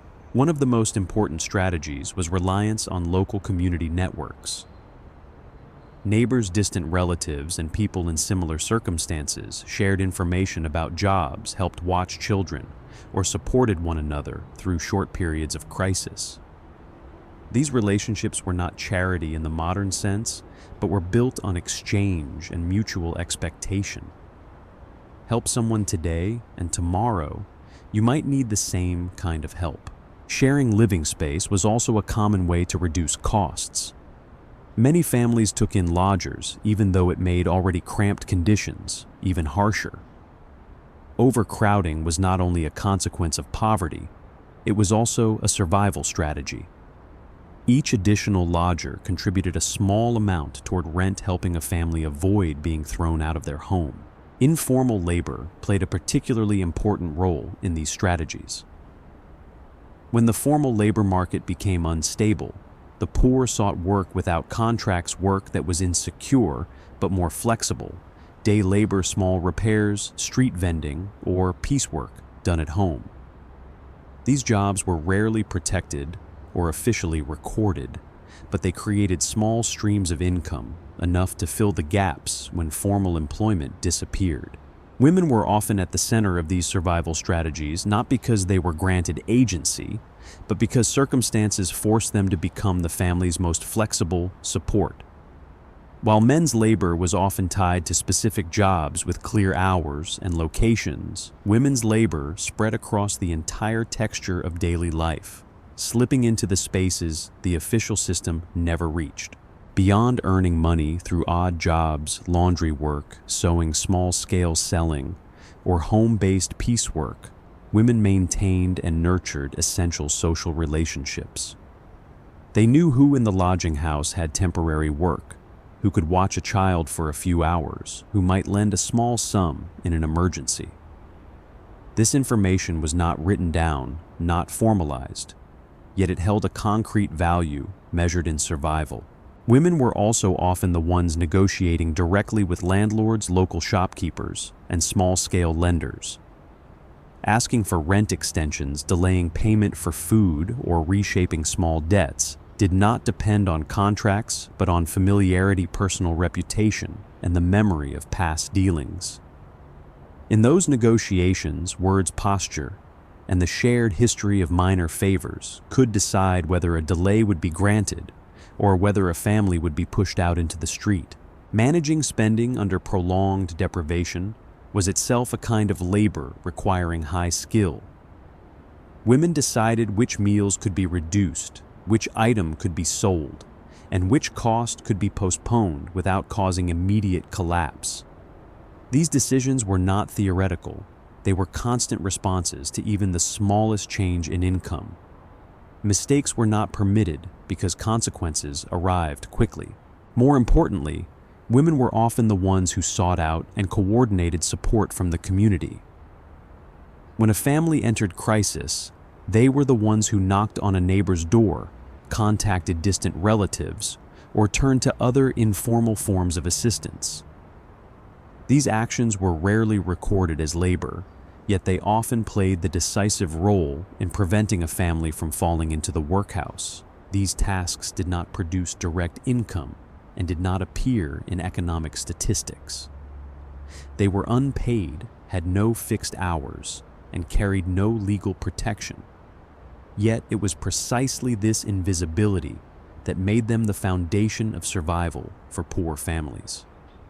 When official sources of income broke, it was the web of relationships and the capacity for improvisation maintained by women that extended the family's time outside the relief system. The flexibility, adaptability, and social memory of women thus became a form of invisible capital, powerful though never guaranteed. It was capital not accumulated through money, but through time presence and countless small exchanges repeated in everyday life. When that capital was depleted, when relationships were worn down by long hardship, the ability to avoid the workhouse declined as well. This passage shows that in Victorian industrial society, the survival of poor families depended not only on paid labor, but on an invisible system of work carried largely by women. That system made it possible to delay collapse, though the price was a quiet exhaustion that accumulated over time. Children, though, victims of poverty, were also pulled into these survival strategies. Beyond formal labor, they helped the family through small tasks, watching younger siblings running errands or earning tiny sums. These contributions, however small, could make the difference at the most strained moments. Yet the cost was the continued shortening of childhood and the narrowing of education. Another strategy that helped the poor prolong life outside the workhouse was delaying financial obligations through informal negotiation. In a society where legal contracts rarely favored the working poor, many daily transactions ran on implied flexibility rather than rigid enforcement.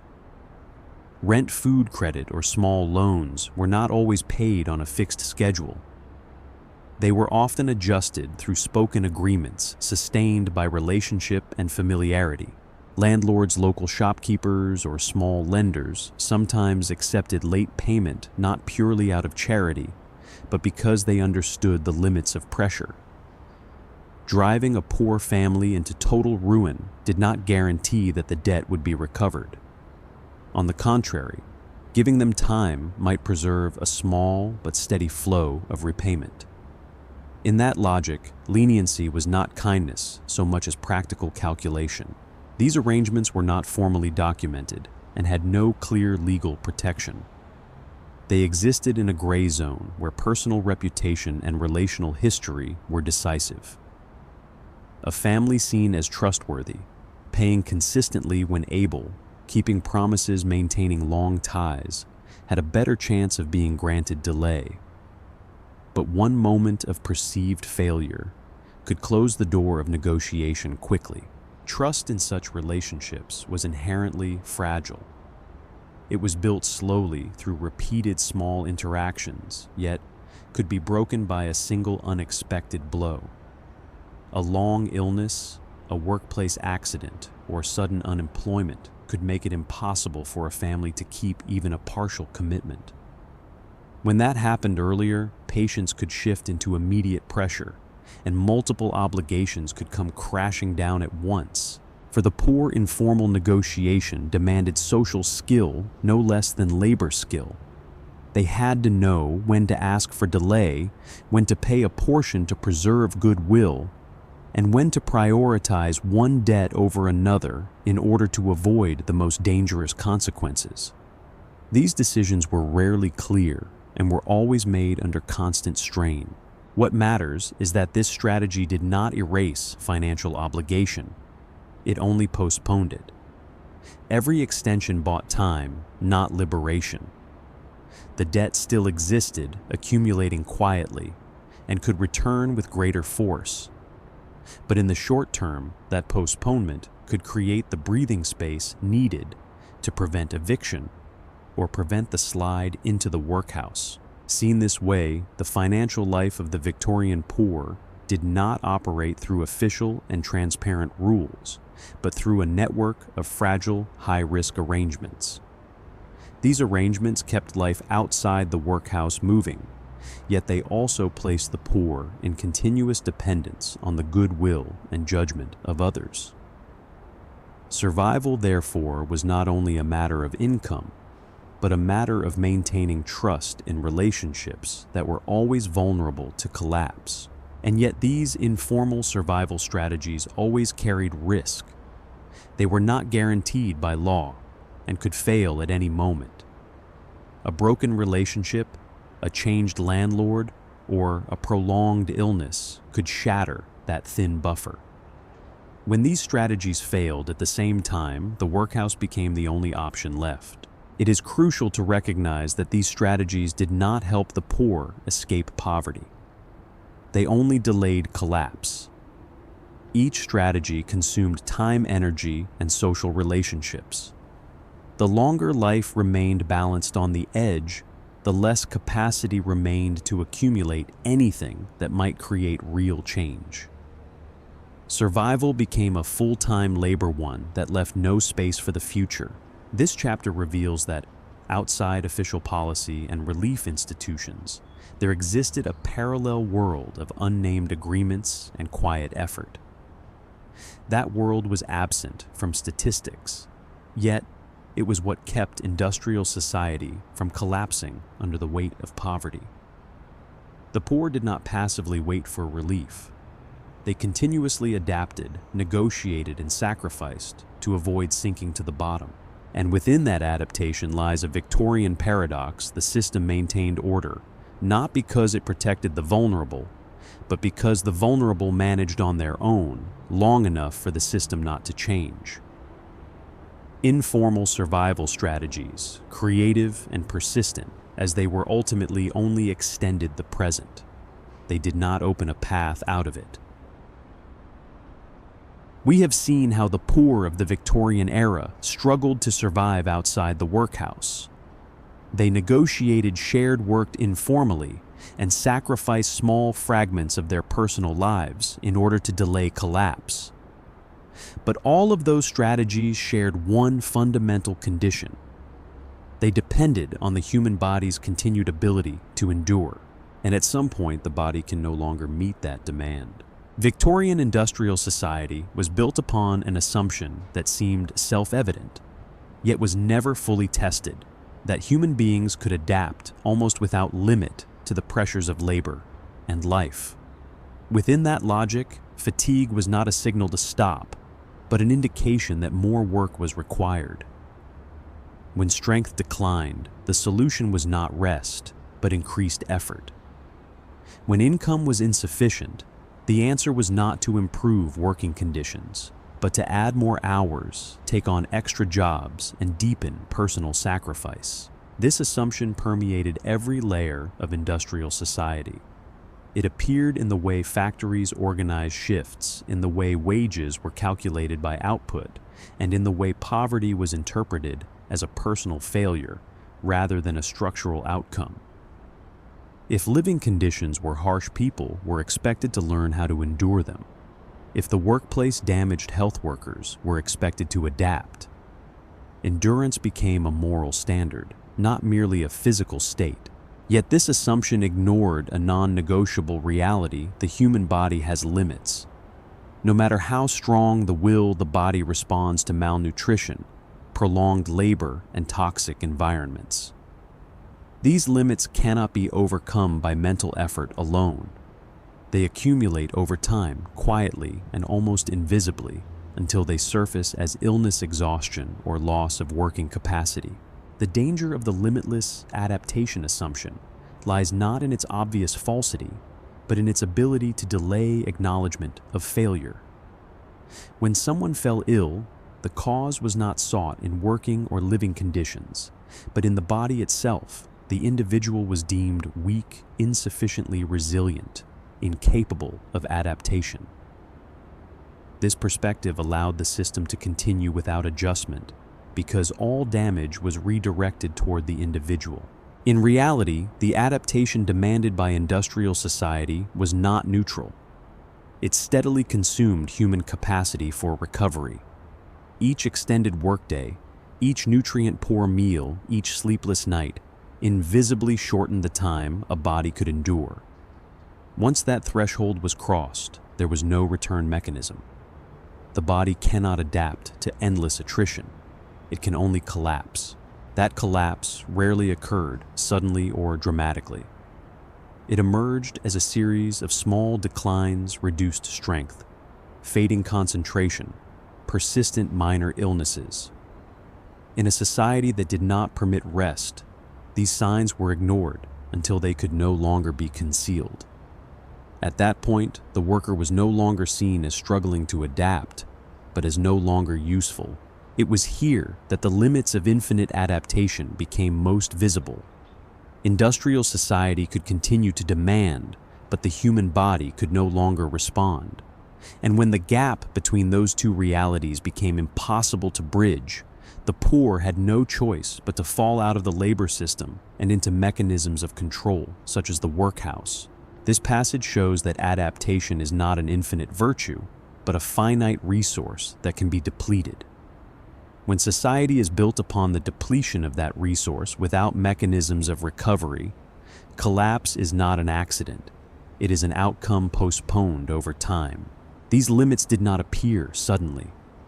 They accumulated silently across years of extended labor, poor nutrition, inadequate sleep, and constant exposure to harmful environments.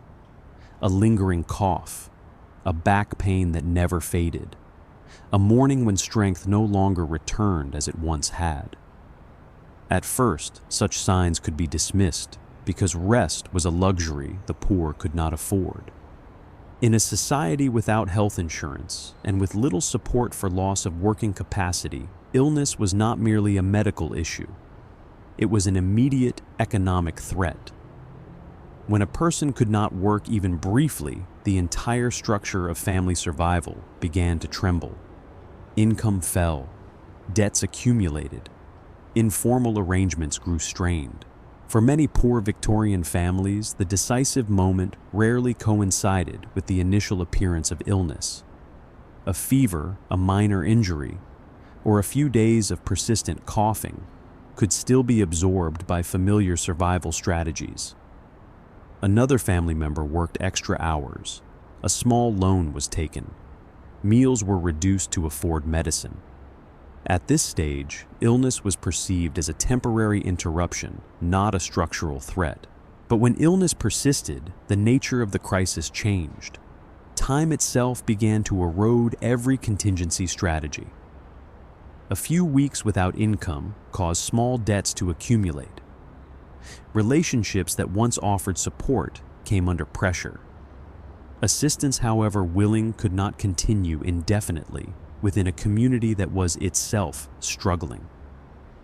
Each new request became more difficult, not only because resources were scarce, but because emotional fatigue spread on both sides.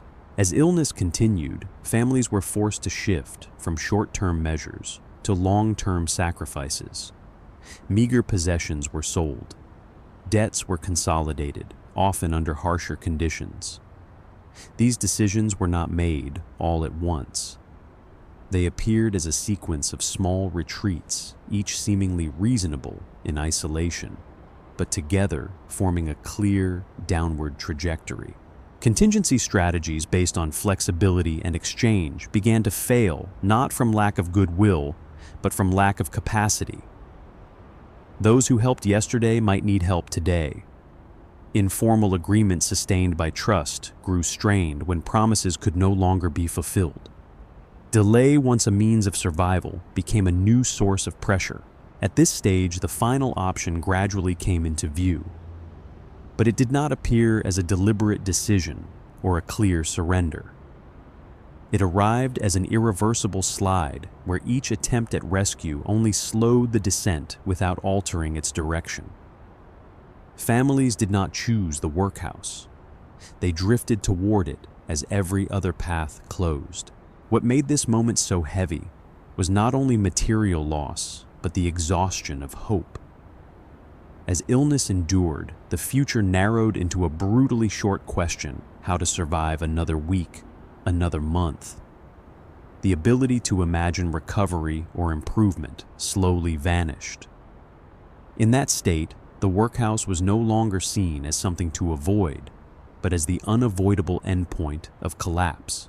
This passage shows that in the lives of the Victorian poor, the boundary between self-reliance and collapse was not defined by a single event, but by the duration of crisis. Illness, when prolonged, weakened not only the body, but the entire fragile support system. And when that system ceased to function, the descent became irreversible, not from lack of will, but from lack of remaining resources. Old age was another unavoidable breaking point. In a society dominated by physical labor, declining strength meant rapid marginalization. The elderly not only lost income, but gradually lost their place within informal networks of exchange. When they could no longer reciprocate, relationships rooted in mutual exchange began to fray. Women, especially those who had spent their lives performing invisible labor, often faced exhaustion in less visible ways. Their bodies wore down after years of uninterrupted work, yet because their labor was not officially recognized, their decline was not acknowledged by any support mechanism. When they could no longer sustain social strategies, negotiation, caregiving, connection, the family lost a critical pillar. Children raised in poverty also carried long-term consequences. Early labor, poor nutrition, and harsh living conditions meant many entered adulthood already weakened. This shortened the span of productive labor available to them, tightening the cycle of poverty across generations. The collapse of survival strategies was rarely dramatic. There was no single day that marked failure. Instead, there was a series of small concessions selling the last item of value, taking on an unpayable debt, turning again to those who had already helped too many times. When no doors remained to knock on, no debts could be delayed, and no strength remained to work, the workhouse emerged as the sole remaining option. Notably, the system did not view this moment as a failure to be prevented. On the contrary, it was seen as normal social operation. Those no longer capable of self-management were managed through deterrent relief mechanisms. A depleted body did not lead to care, it led to control. The ultimate limit of adaptation lay not in morality or willpower, but in biology. The poor did not fail because they lacked effort, but because no human body can endure endless extraction without recovery. When the body could no longer meet the system's demands, all other strategies became meaningless. And it is precisely here that the other face of Victorian progress becomes visible. Progress was not built solely from machines and output. It was built upon the slow erosion of bodies at the bottom of society. When those bodies could no longer endure, the system did not stop. It simply transferred them into another mechanism, not to save them, but to ensure that order itself was never disrupted. When looking back at the Victorian era from a historical distance, it is often remembered as a story of transformation. Machines replaced human labor. Cities expanded. Output increased. Trade reached farther than ever before. In this familiar narrative, progress appears as an upward current, carrying the whole of society in the same direction. But when the story is told from the bottom of society, it takes on a different shape, for the poor progress did not arrive as a rising wave lifting them alongside the rest of society. It arrived as a constant pressure, forcing them to adapt faster than their own capacities allowed. Each new stage of industrial development did not create breathing room, but further narrowed the margin for error for those who lived entirely by their labor. In that experience, progress did not take the form of opportunity, but of ever-increasing demands. Technological advances and new forms of labor organization did not reduce the fragility of poor people's lives. They often deepened it. As machinery became the center of production, human life was compelled to adjust to a cold, unforgiving rhythm of operation. Work was no longer measured by effort or accumulated experience, but by the ability to keep pace with the fixed speed of the assembly line. In such a context, slowing down was no longer permitted. When income was tightly bound to immediate productivity, life became especially precarious. A productive day might secure an evening meal, but it offered no guarantee for the next day. There was no buffer for disruption, no margin for recovery. Every deviation, however small, was magnified into a serious risk. A mild illness could mean the loss of a day's wages. Arriving late once could mean being replaced.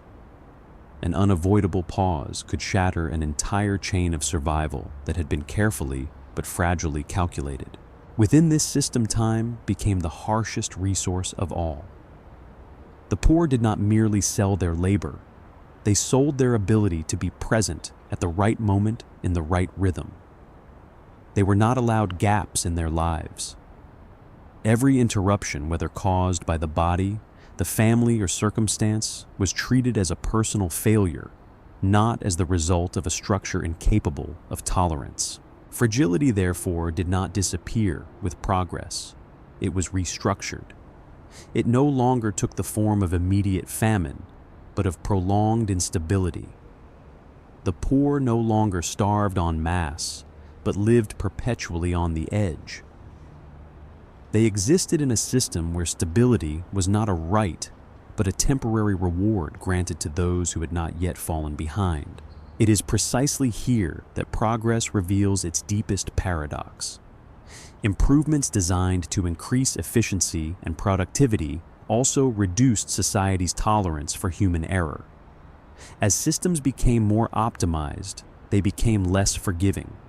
And in a society where millions survived only by never being allowed to fail, progress ceased to be a shared upward path and became a slanted slope where even a slight slip could result in a long fall. In this world, the poor did not stand outside progress. They stood at its very center. They were the labor force that kept factories running, cities expanding, and economies growing. Yet their presence was not accompanied by equivalent protection. As long as they were healthy and useful, the system absorbed their labor. When they became exhausted, the system transferred them to other mechanisms of management. The workhouse in this context was not an exception, but an inseparable remainder of industrial society. It existed to process those who no longer fit the tempo of production. It was not designed to restore or reintegrate, but to maintain order through isolation and control. From this perspective, the workhouse did not contradict progress. It followed logically from a form of progress built upon human depletion. Notably, poverty in the Victorian era was rarely understood as a structural problem. Instead, it was individualized and moralized. The poor were judged by behavior, effort, and endurance. When they failed, the cause was sought within them, not within a system that imposed demands exceeding physical limits. This interpretation allowed society to continue believing in progress without confronting its cost. Across 9 chapters, one reality becomes increasingly clear. The survival of the Victorian poor did not rest on systemic protection, but on a chain of fragile strategies they constructed themselves. Informal labor compensated for unstable employment. Social negotiation delayed the collapse of financial obligations. Family and community networks replaced forms of social security that did not yet exist. And above all stood the prolonged endurance of the human body, the final resource always exploited before any other option was considered. These strategies were not designed to create a better future. They did not allow accumulation open long-term opportunities or lead to stability. Their sole purpose was to delay collapse just a little longer, one more week, without eviction, one more month outside the workhouse, one more season before surrendering life beyond it. Survival in this context did not mean moving forward. It meant not falling yet. Crucially, the very existence of these fragile strategies allowed the system to avoid change. As long as the poor could manage on their own, even by slowly eroding their health and social ties, industrial society was spared immediate crisis. The burden of adaptation was shifted entirely onto individuals and families, while economic structures remained intact. The workhouse appeared only at the final stage of this chain.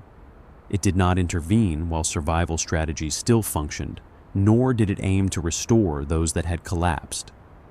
It received what remained people depleted of labor capacity social networks and the ability to delay further.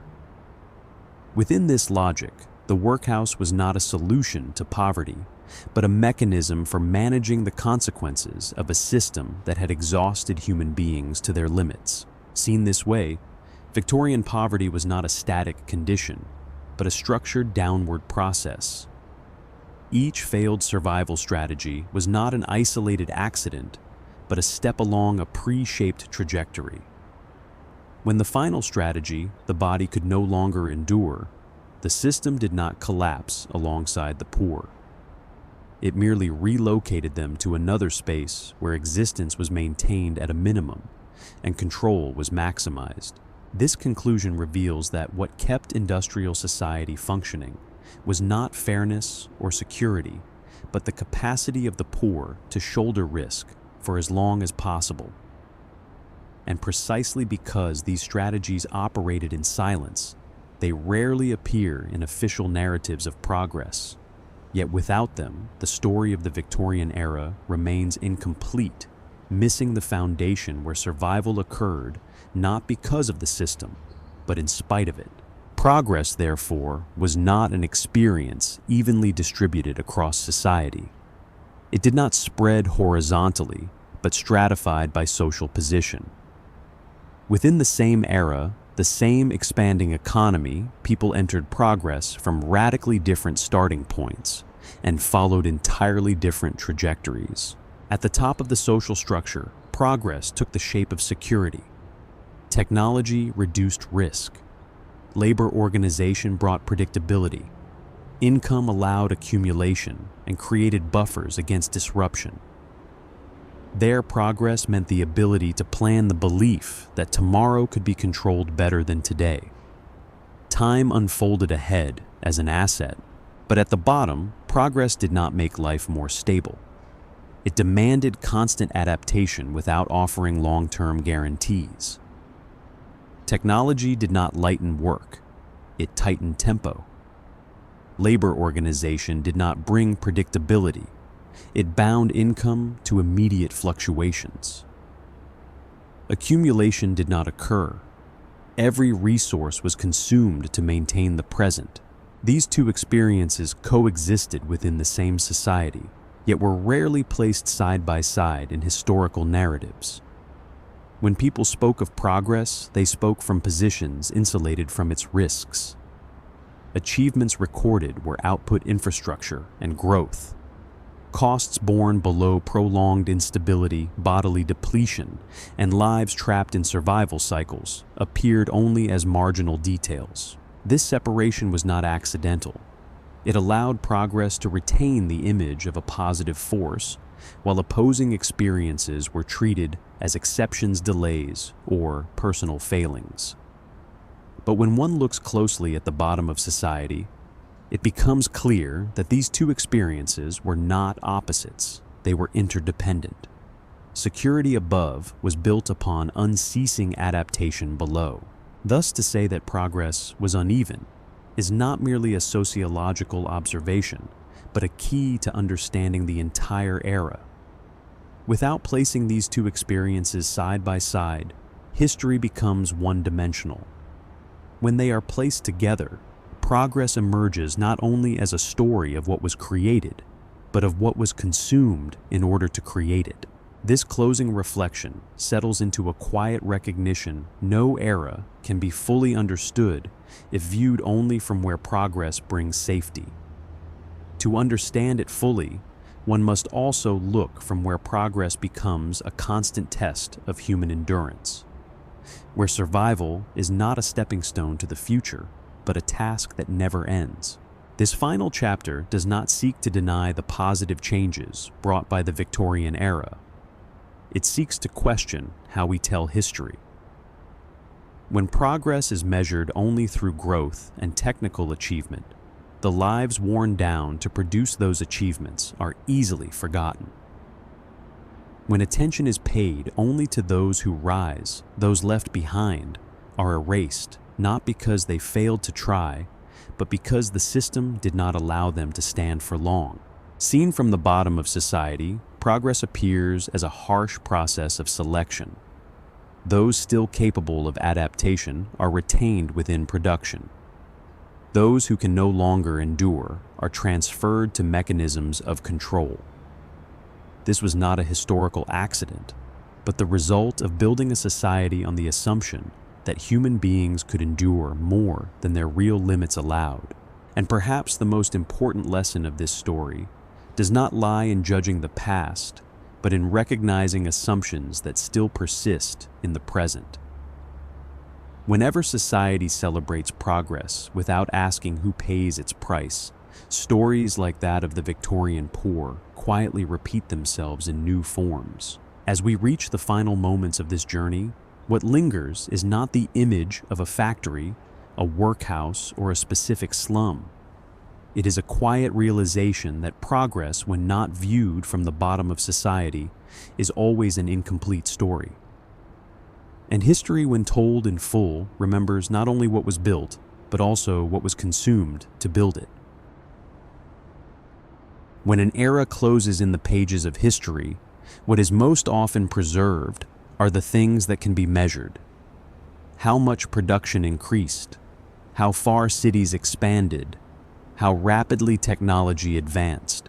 But for the poor of the Victorian era, history was not recorded in those numbers.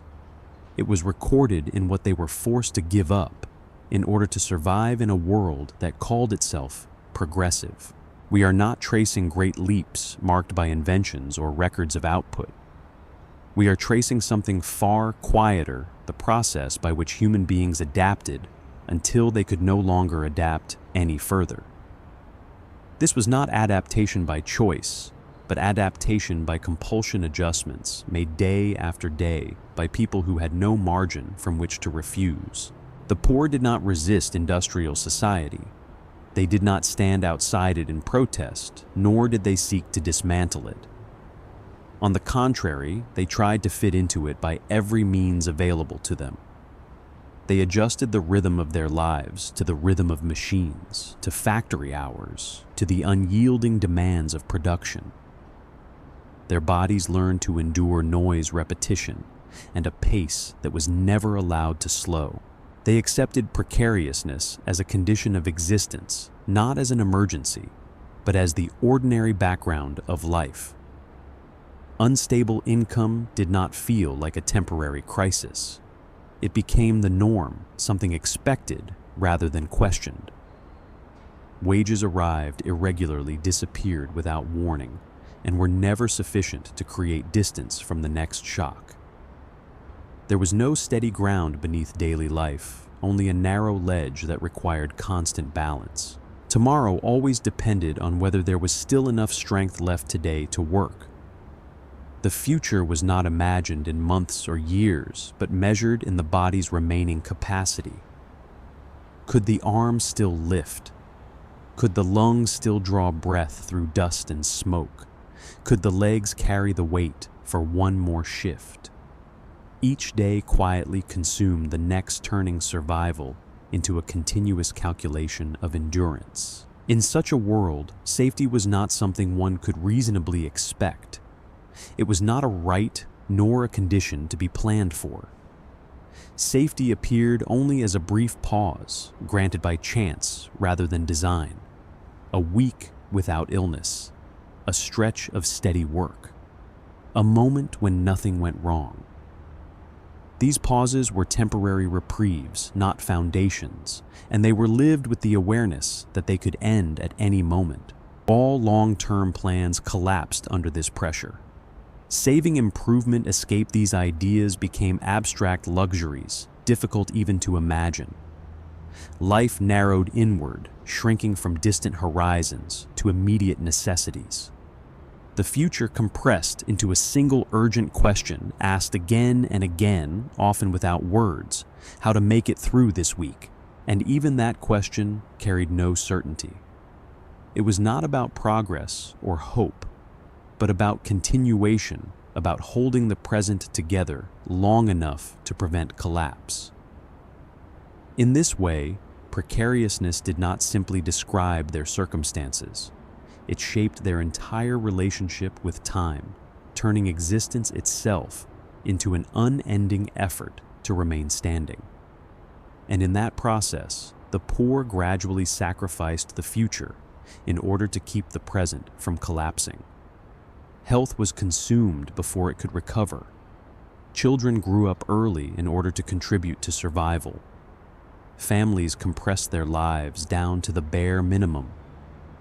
These sacrifices did not occur in a single dramatic moment, but were repeated so often that they became invisible.